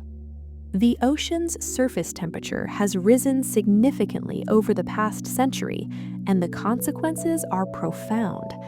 Over the last 100 years, human activities like burning fossil fuels and deforestation have increased greenhouse gases in the atmosphere, causing global temperatures to rise. And the ocean's surface temperature has warmed right along with it. Warmer waters disrupt delicate ecosystems, especially coral reefs, which bleach and die when temperatures exceed their tolerance. Fish and other animals migrate toward cooler waters, altering food webs and fishing grounds. Warmer oceans can intensify storms and hurricanes, affecting weather patterns worldwide. Scientists track ocean temperature carefully because even small changes can ripple through marine and terrestrial ecosystems, influencing sea levels, biodiversity, and the health of the planet. And right now, the trends aren't good. The ocean is warming faster than it has in thousands of years, and the effects, they're already being felt. Oceanic white-tip sharks are among the most aggressive species to humans, though attacks are rare. Oceanic white-tip sharks are large, powerful predators found throughout tropical and subtropical oceans. They're recognized by the distinctive white tips on their fins and their curious, sometimes bold behavior around humans. These sharks have been implicated in incidents involving shipwrecked survivors and divers, where their investigative nature and persistence can escalate to aggression. Unlike some sharks that avoid human contact, oceanic whitetips are often more willing to approach and explore unfamiliar objects or people. Despite this reputation, they play an ecological role as apex predators, helping maintain healthy ocean food chains by controlling populations of other marine animals. Unfortunately, oceanic white-tip sharks are now considered vulnerable due to overfishing and habitat loss. It's a reminder that even animals that seem dangerous, they're vulnerable too. They need protection. They deserve our respect and our efforts to ensure they survive. The ocean's microscopic viruses are the most abundant biological entities on Earth, which is mind-blowing. Invisible to the naked eye, viruses in the ocean exist in numbers so vast they outnumber all other biological entities combined. Scientists estimate there are approximately 10 to the 31st power viruses in the ocean. That's 10 followed by 31 zeros. It's incomprehensible. These microscopic viruses play a critical role in ocean ecosystems by infecting bacteria and other microorganisms, regulating their populations and recycling nutrients. When viruses kill marine microbes, they release organic matter back into the environment, fueling the microbial food web. This constant viral activity influences carbon cycling and helps maintain the balance of ocean life. Even invisible, these tiny agents shape the health and productivity of marine ecosystems in profound ways. They're everywhere, constantly working, constantly reshaping the microscopic world that supports everything else. Some marine plants form symbiotic relationships with algae that provide them energy, and this partnership is absolutely crucial. Coral reefs are built by tiny animals called coral polyps, but their survival depends heavily on a partnership with zooxanthellae, microscopic algae that live inside the coral's tissues. These algae perform photosynthesis, converting sunlight into energy, and the coral polyps receive nutrients produced by the algae. In return, the algae benefit from a protected environment and access to the coral's waste products, which they use as nutrients. This symbiotic relationship allows corals to thrive in nutrient-poor waters where food is scarce. However, when stressed by changes in temperature or pollution, corals may expel their algae, leading to coral bleaching. The coral turns white, loses its main energy source, and if the stress continues, it dies. This partnership, this delicate balance, it's what makes coral reefs possible. And when it breaks down, entire ecosystems are threatened. Sea ice covers around 7% of the ocean's surface, but it plays a huge role in climate regulation. Sea ice may only cover about 7% of the ocean's surface, but it has an outsized influence on Earth's climate system. Found mainly in polar regions, sea ice reflects sunlight back into space, helping regulate global temperatures by keeping the planet cooler. It also provides critical habitat for polar species like seals, penguins, and polar bears. These animals depend on sea ice for hunting, breeding, resting. Without it, they struggle to survive. As sea ice melts due to global warming, less sunlight is reflected and more is absorbed by the darker ocean water, accelerating warming in a feedback loop. Melting sea ice also impacts ocean circulation and weather patterns across the globe. Scientists monitor sea ice closely as a sensitive indicator of climate change and a key player in Earth's environmental balance. The decline we're seeing right now, it's alarming, and it's a clear sign that the planet is warming faster than it should. Mangroves can filter salt out of seawater to survive in coastal environments, which is an incredible adaptation. Mangrove trees thrive in coastal areas where fresh water meets the ocean, environments that would be too salty for most plants. To survive, mangroves have evolved special adaptations to filter out salt. Their roots act as natural filters, blocking most of the salt from entering the plant. Any salt that does get through is stored in older leaves, which eventually fall off, removing the salt from the plant system entirely. This remarkable ability allows mangroves to grow in salty, oxygen-poor soils where few other trees can survive. And mangrove forests, they're incredibly valuable. They protect coastlines from erosion and storm surges, provide nursery grounds for fish, and store massive amounts of carbon. Protecting and restoring mangroves is one of the most effective ways to combat climate change and protect coastal communities. They're nature's defense system, really, and we need them now more than ever. Some fish can change color rapidly for camouflage or communication, and it's absolutely mesmerizing to watch. Certain fish species possess the extraordinary ability to change their color and patterns quickly to blend into their surroundings or communicate with others.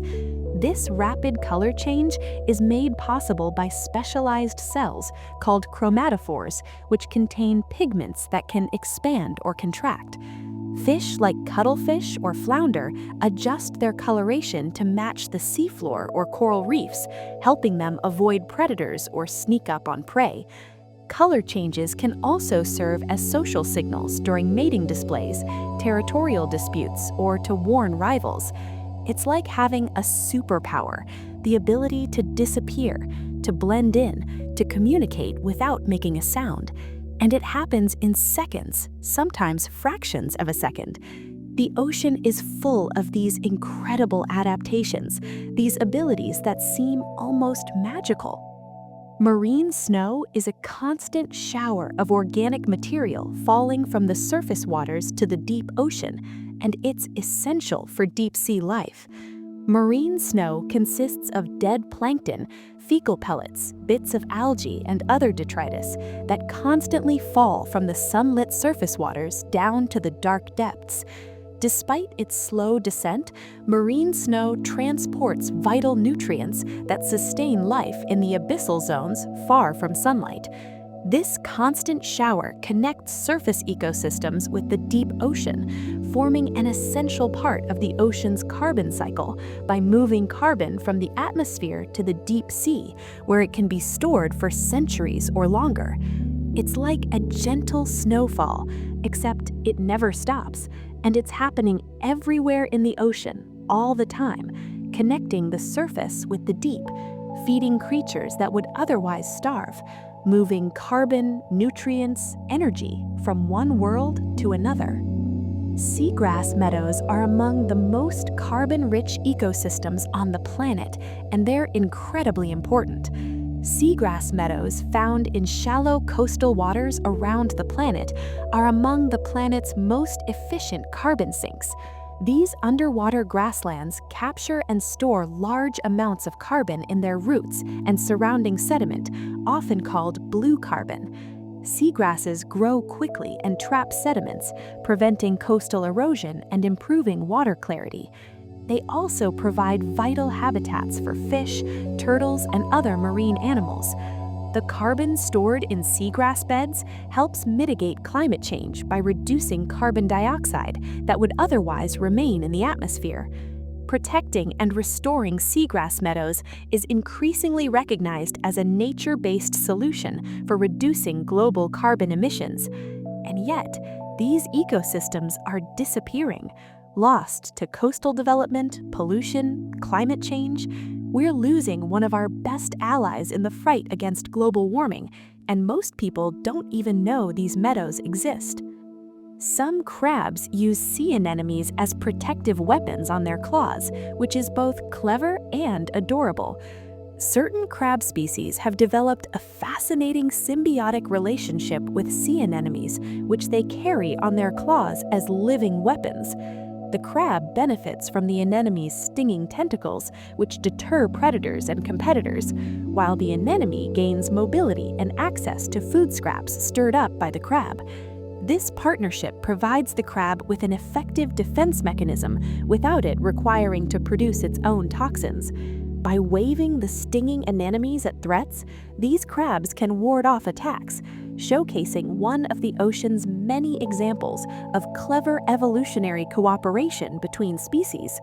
It's like having tiny bodyguards attached to your hands, protective, always ready, never sleeping. And the anemones don't seem to mind. They get food, they get to move around, they get protection. It's a win-win. The ocean has giant barrel sponges that can live for thousands of years, which is just astonishing. Giant barrel sponges are among the longest living animals in the ocean, with some individuals estimated to live for over 2,000 years. These large vase-shaped sponges filter vast amounts of water daily, removing bacteria and organic particles, and playing a key role in maintaining healthy reef ecosystems. Their slow growth and impressive longevity make them natural archives of environmental changes. Layers of their tissue record chemical and temperature shifts over centuries, providing scientists with valuable data about past ocean conditions. Despite their ancient nature, giant barrel sponges are vulnerable to pollution, climate change, and physical damage. And losing them, it's like losing a living library, a record of the past that can never be replaced. The ocean's tides affect some animal reproductive cycles, synchronizing spawning and breeding with the rhythm of the moon. Many marine animals time their reproductive cycles to the ocean's tides, using the regular rise and fall of water levels as environmental cues. Certain species of fish, crabs, and coral synchronize spawning events to coincide with high tides or specific lunar phases. This tidal timing increases the chances of reproductive success by matching the availability of suitable habitats and food for offspring. Larvae are carried away from predators and dispersed widely, improving survival rates. The relationship between tides and reproduction highlights how deeply ocean rhythms influence marine life, linking biological cycles to the gravitational forces of the moon and sun. It's all connected: the moon, the tides, the breeding cycles of fish and crabs. It's all part of one massive, interconnected system. Certain fish use electric fields to hunt or communicate, which is a remarkable adaptation. Some fish have evolved the ability to produce and detect electric fields, which they use to navigate, communicate, and hunt in dark or murky waters. Electric eels, for example, generate powerful electric shocks to stun prey or defend themselves. Other species, like elephant fish and knifefish, emit weak electric signals to locate food and communicate with others of their kind. This electric sense acts like a biological radar, helping fish see their environment through electric impulses when visibility is limited. It's another one of those senses that seems almost supernatural. The ability to generate electricity, to sense electrical fields, to navigate using signals we can't even perceive. The ocean is full of these incredible abilities, these evolutionary solutions to problems we can barely imagine. The oceans contain naturally occurring oil seeps that support unique communities, proving that life can adapt to almost anything. Beneath the ocean's surface, natural oil seeps release hydrocarbons slowly into the water. These seeps create unique ecosystems where specialized bacteria break down the oil, providing energy for a variety of organisms. Communities of tube worms, clams, and other creatures thrive around these seeps, forming habitats vastly different from typical marine environments. These ecosystems show how life can adapt to extreme conditions and utilize unusual energy sources. It's another reminder that life, it finds a way, even in places where you'd think nothing could survive, where conditions seem impossible. Life adapts, it persists, it thrives.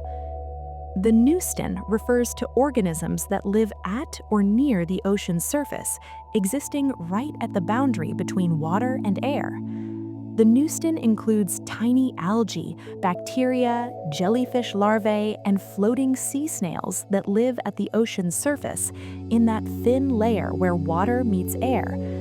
These organisms play crucial roles in ocean web foods, feeding larger animals and contributing to nutrient cycling. Because they occupy this thin, dynamic layer, they're highly sensitive to environmental changes like pollution and temperature shifts. Understanding the Newston helps scientists learn how surface ecosystems connect to global ocean health. It's a whole world, really, existing in just a few millimeters of water, a world most people never think about, never notice, but it's there, teeming with life, crucial to the functioning of the entire ocean. Certain marine worms build complex tube structures that support coral reefs, and they're surprisingly important. Certain marine worms, like the Christmas tree worm, construct intricate calcium carbonate tubes embedded within coral reefs. These tubes provide shelter and protection not just for the worms themselves, but also for small creatures. By building these complex structures, marine worms contribute to reef complexity and biodiversity. Their presence helps stabilize the reef, creating microhabitats that support a wide variety of marine life. These tiny engineers play a surprisingly important role in maintaining the health and resilience of coral ecosystems.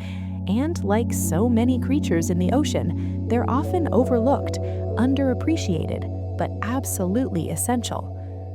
The ocean's waves are primarily generated by wind, but also by earthquakes and landslides, and some waves are absolutely massive.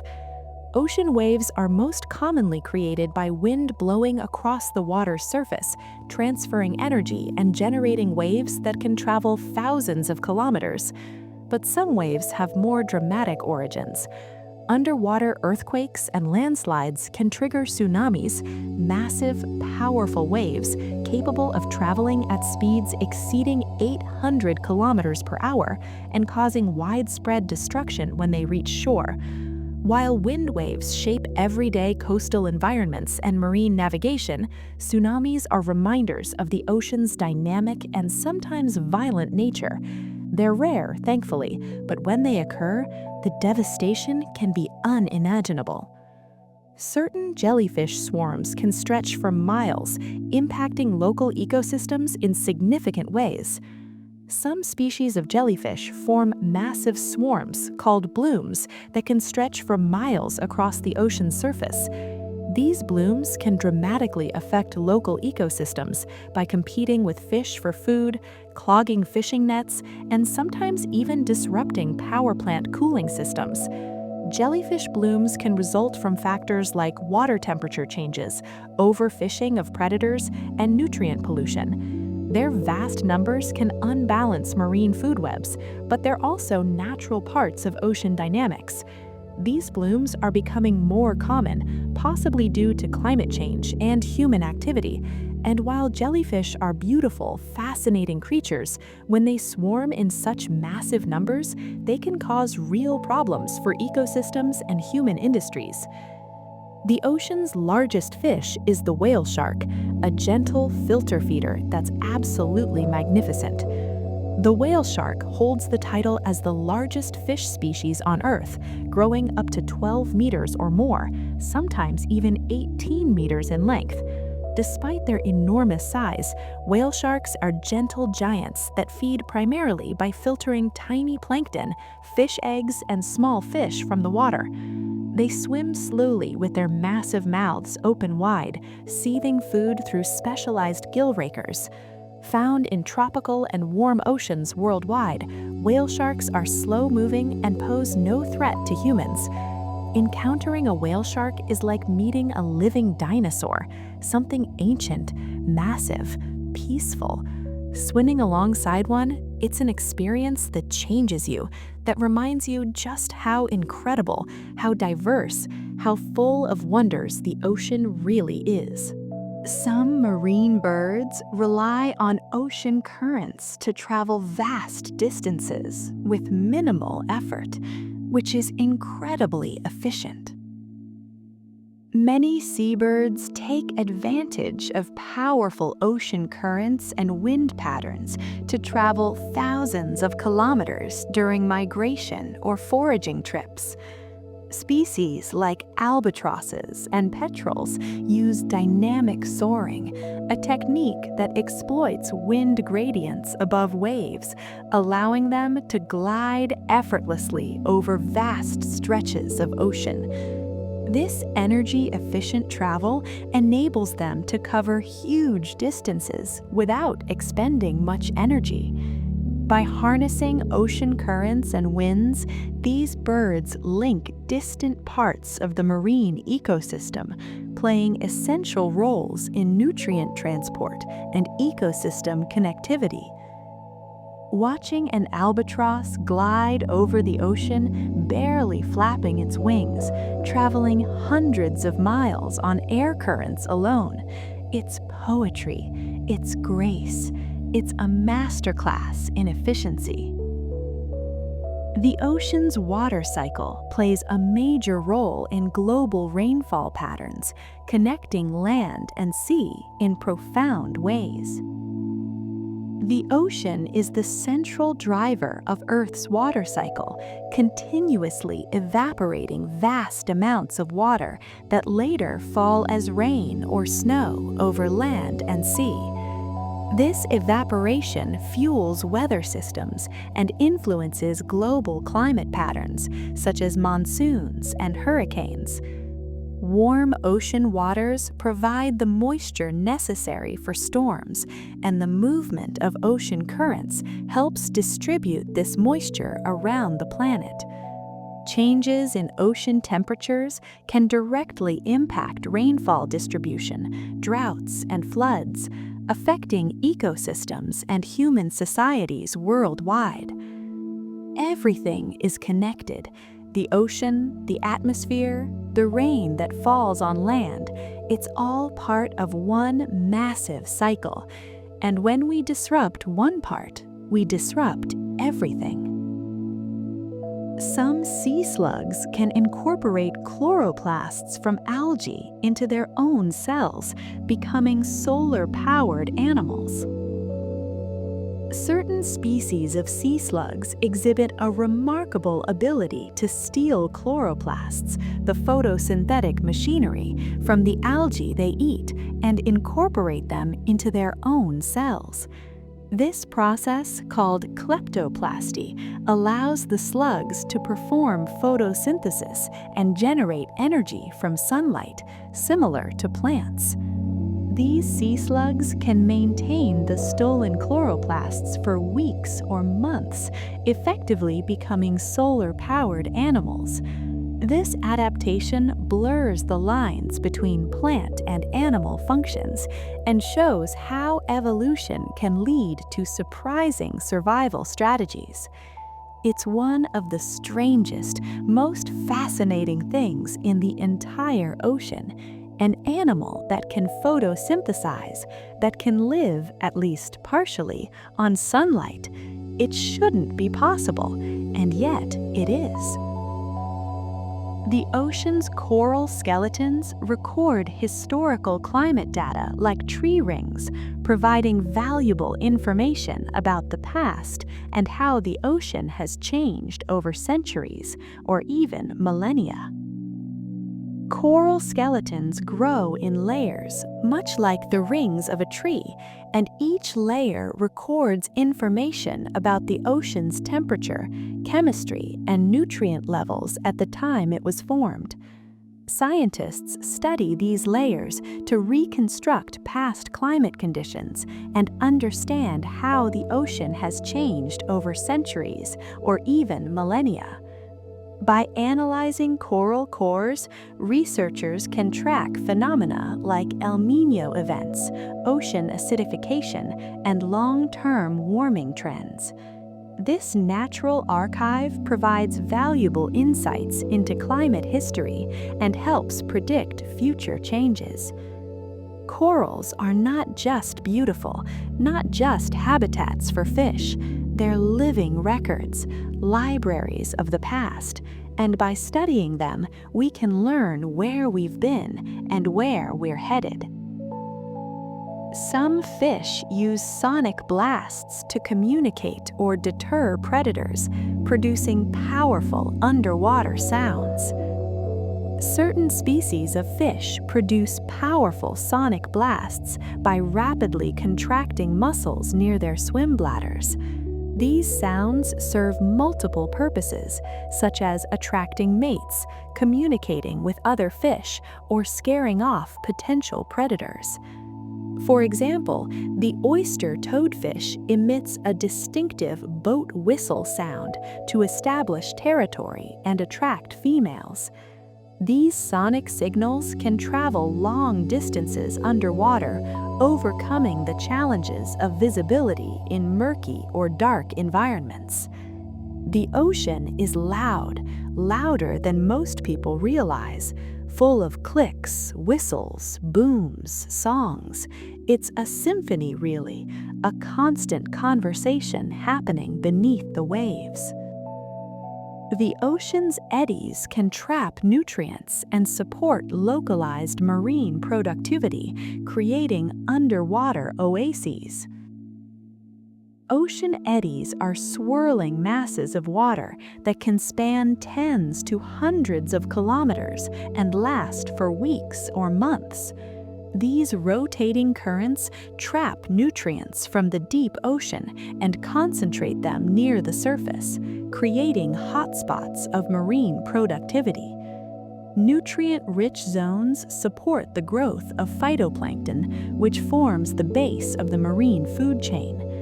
Fish, seabirds, and marine mammals often gather around these eddies to feed, making them critical ecological features. By influencing nutrient distribution and ecosystem dynamics, eddies play an important role in maintaining the health of marine life.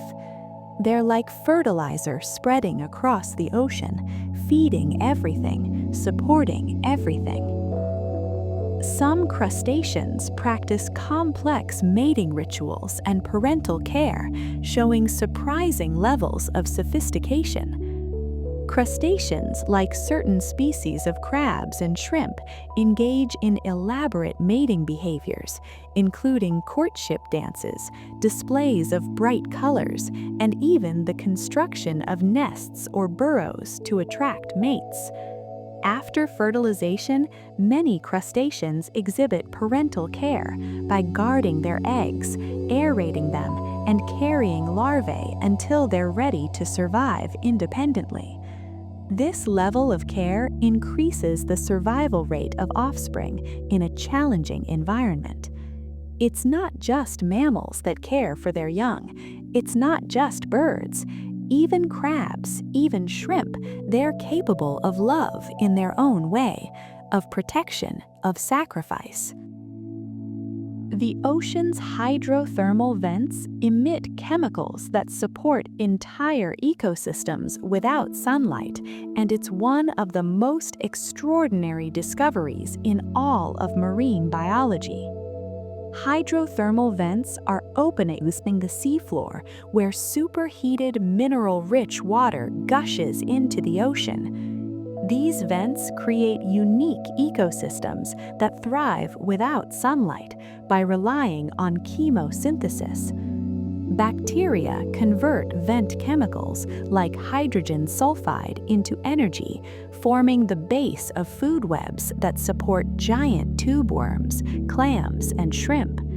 Hydrothermal vent communities challenge traditional views of life by demonstrating that ecosystems can thrive in extreme, dark environments using chemical energy instead of sunlight. It was a paradigm shift when these vents were first discovered. Scientists thought all life depended on the sun, on photosynthesis, but here were entire ecosystems thriving in complete darkness, powered by chemicals from the Earth's interior. It changed everything we thought we knew about life. Ocean salt water is heavier than fresh water, causing layering in some regions, and this affects everything from circulation to marine life distribution. Salt water is denser than fresh water due to its dissolved salts, which means it weighs more per unit volume. This difference in density causes layering in certain ocean regions where saltier, heavier water sinks below fresher, lighter water. This stratification affects ocean circulation, nutrient mixing, and the distribution of marine life. For example, areas where freshwater from rivers meets salty ocean water often form distinct layers that influence the growth of plankton and the behavior of fish. Understanding these layers is important for studying marine ecosystems and how they respond to environmental changes. The ocean isn't just one uniform body of water, it's layered, complex, constantly shifting and mixing and separating. Some marine fish have transparent heads to help them see prey above, which is one of the strangest adaptations in the entire ocean. A few species of deep-sea fish, like the bear-eye fish, have evolved transparent heads that allow them to look upward while protecting their eyes. This unusual adaptation helps them spot prey silhouetted against the faint light from above in the dark depths. Their tubular eyes can rotate within their transparent domes, giving them a wide field of vision. This specialized anatomy is an excellent example of how life adapts to extreme environments where light is scarce. Imagine having a transparent skull, being able to see through your own head. It sounds like science fiction, but it's real, and it's just one more reminder that the ocean is stranger, more creative, more surprising than we could ever imagine. The ocean's plankton population is highly sensitive to temperature changes, and that has huge implications for the entire food web. Plankton, microscopic organisms that drift near the ocean surface, are extremely sensitive to changes in water temperature. Even slight warming can affect their growth, reproduction, and distribution. Since plankton forms the foundation of the marine food web, temperature-driven shifts can ripple through ecosystems, impacting fish populations, seabirds, and marine mammals. Seasonal plankton blooms depend on a delicate balance of light and temperature, so rising ocean temperatures caused by climate change threaten to disrupt these vital cycles. If the plankton fail, everything fails. It's that simple. They're the foundation, the beginning. Without them, there is no food web, no fish, no whales, no ocean as we know it. Some marine organisms use bioluminescence to communicate in the dark, creating an underwater light show. Bioluminescence, the ability to produce light through chemical reactions, is widespread in the ocean, especially among creatures living in deep or murky waters. Marine organisms use this glowing ability for various purposes, including attracting mates, luring prey, deterring predators, and signaling danger. For example, some squid produce flashing lights to confuse attackers, while certain jellyfish emit a steady glow to blend in with faint light from above in the dark depths. This natural light show reveals how life in the ocean has evolved to communicate and survive in environments with little or no sunlight. It's beautiful, haunting, magical. The idea that darkness doesn't mean emptiness, that even in the deepest, darkest parts of the ocean, there's light, there's life, there's beauty. The surface microlayer of the ocean is a unique habitat for specialized microorganisms, and it's more important than you'd think. The surface microlayer of the ocean is a thin, invisible boundary between the atmosphere and the water below, just a few millimeters thick. Despite its tiny size, this layer hosts a diverse community of microorganisms adapted to the unique chemical and physical conditions found there. These microbes play important roles in processes like gas exchange, nutrient cycling, and even the formation of clouds. Because the microlayer interacts directly with the air, it's also sensitive to pollution and climate change, making it a critical but often overlooked component of the ocean's ecosystem. It's the boundary, the place where ocean meets sky, and in that thin film, invisible to the eye, an entire world exists, working, living, shaping the planet. Some marine algae can produce biofuels, offering sustainable energy potential and hope for the future. Marine algae, including certain species of seaweed and microalgae, are promising sources of biofuels that could help reduce dependence on fossil fuels.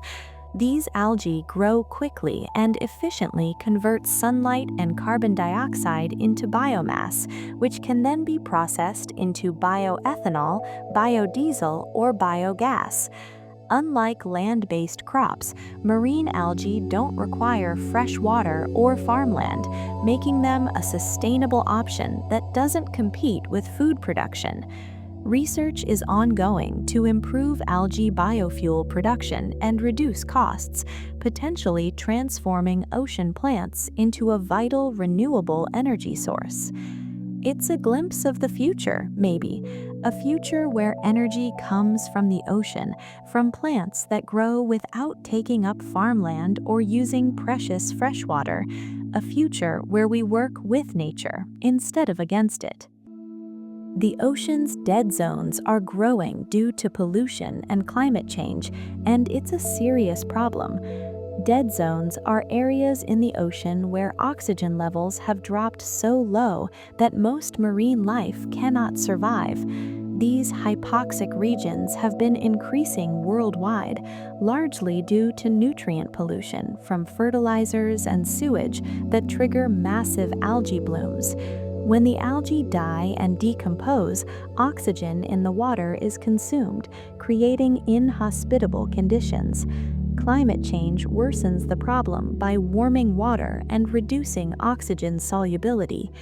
Dead zones threaten fisheries, disrupt ecosystems, and reduce biodiversity, and they're spreading, growing, becoming more common. It's a sign that the ocean is struggling, that it can't absorb our pollution indefinitely without consequences. Certain fish can survive in both saltwater and freshwater, like salmon, which is a remarkable physiological feat. Some fish species, known as anadromous fish, can live in both saltwater and freshwater during different stages of their lives. Salmon are probably the best known example.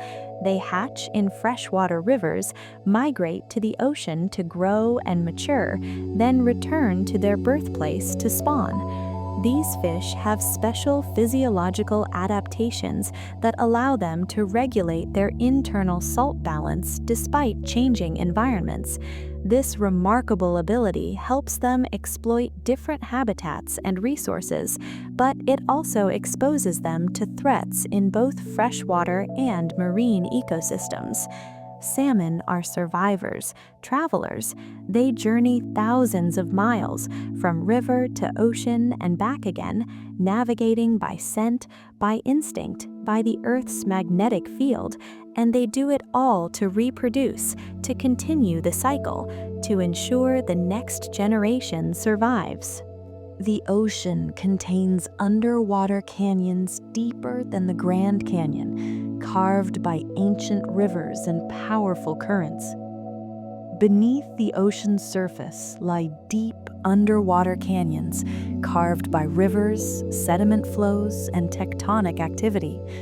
Some of these canyons, like the Monterey Canyon off the coast of California, are deeper and longer than the Grand Canyon. These submarine valleys provide unique habitats for marine life, funnel nutrients and sediments from the land to the deep sea, and influence ocean currents. Their steep walls and complex topography make them important biodiversity hotspots, but they remain largely unexplored due to their depth and inaccessibility. The ocean floor isn't flat. It's mountainous, carved, complex.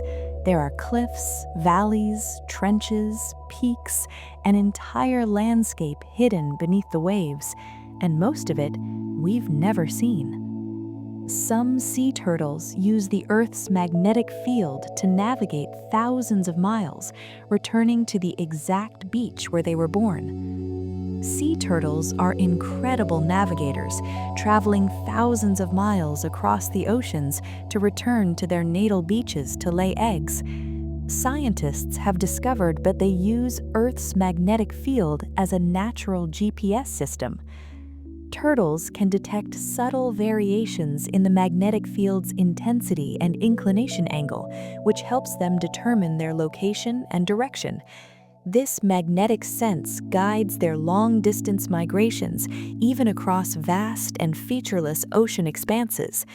It's extraordinary, really, that a turtle can navigate across an entire ocean, find a specific beach, the exact place where it hatched decades earlier, just by sensing the Earth's magnetic field.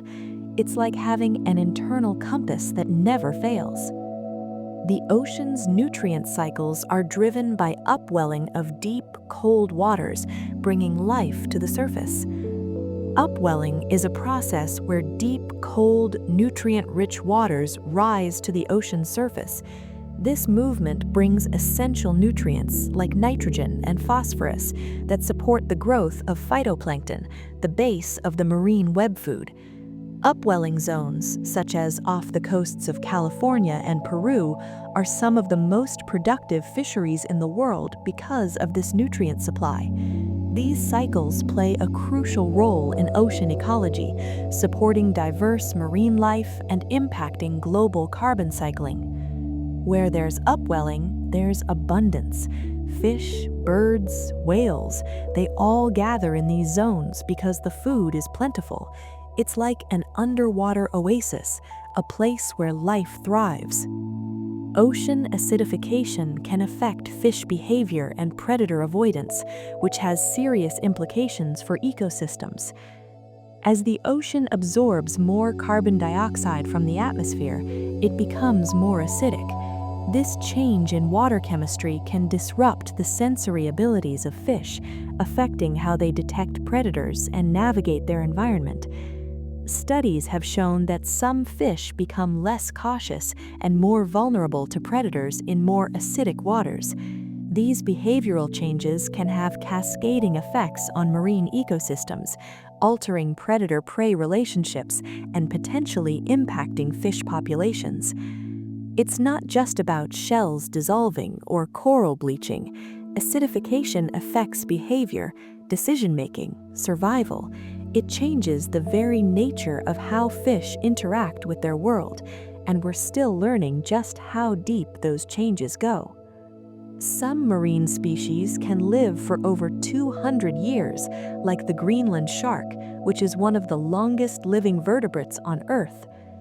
The Greenland shark is one of the longest living vertebrates on Earth, with lifespans estimated to exceed 200 years, possibly even 400 years or more. These slow-growing sharks inhabit the cold, deep waters of the North Atlantic and Arctic Oceans. Their longevity is linked to their slow metabolism and cold environment. Studying such long-lived species helps scientists understand aging processes and the impacts of environmental changes on marine life over centuries. Imagine living for 400 years, being born before the Industrial Revolution and still swimming today, witnessing centuries of ocean change. These sharks are living history, swimming archives of time. The ocean's surface reflects about 6% of incoming solar radiation, influencing climate in subtle but important ways. The ocean's surface reflects a portion of the sun's energy back into space, known as albedo.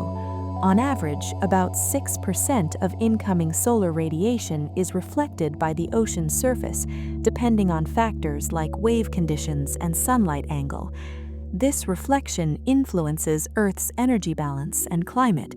Changes in ocean surface conditions, such as melting sea ice or increased cloud cover, can alter reflectivity and thus impact global temperature regulation. Everything matters, even the amount of sunlight the ocean reflects, even that small percentage, because when you're dealing with a system as massive as the Earth's climate, small changes add up, they compound, they matter. Certain marine bacteria can break down plastic, offering hope for pollution cleanup, though it's not a complete solution. Plastic pollution is a massive problem in the oceans, but some marine bacteria have shown the ability to break down plastic materials. These bacteria produce enzymes that degrade plastics like PET into smaller, less harmful components. While this natural biodegradation is slow and not yet a complete solution, understanding and harnessing these bacteria may lead to new biotechnologies to reduce plastic waste and mitigate pollution in marine environments. It's a glimmer of hope, really, the idea that nature might provide its own solution, its own cleanup crew. But we can't rely on bacteria to fix our mess. We have to stop creating the mess in the first place. As our voyage beneath the waves comes to a close, as the darkness settles in and the quiet returns, let the ocean's vastness, its depth, its mysteries, let them all settle softly in your mind. The ocean is still out there, still moving, still breathing, still full of wonders we haven't discovered yet, and maybe that's comforting, knowing that there are still mysteries left, still places we haven't explored, still secrets the earth is keeping. Let the rhythm of the tides carry you now. Let the whisper of the currents lull you into rest. Let the ocean in all its infinite complexity, all its beauty, all its power, let it guide you gently into sleep. Thank you for joining me tonight on this long, peaceful journey through the ocean's wonders. If this helped you relax, if it brought you peace, if it sparked your curiosity even a little, maybe consider liking this video, subscribing to the Late Night Science channel. There are so many more stories to explore, so many more mysteries to uncover. But for now, rest, sleep well, stay curious, and let the ocean's gentle embrace carry you peacefully through the night. I'll see you in the next story whenever you're ready. Until then, good night.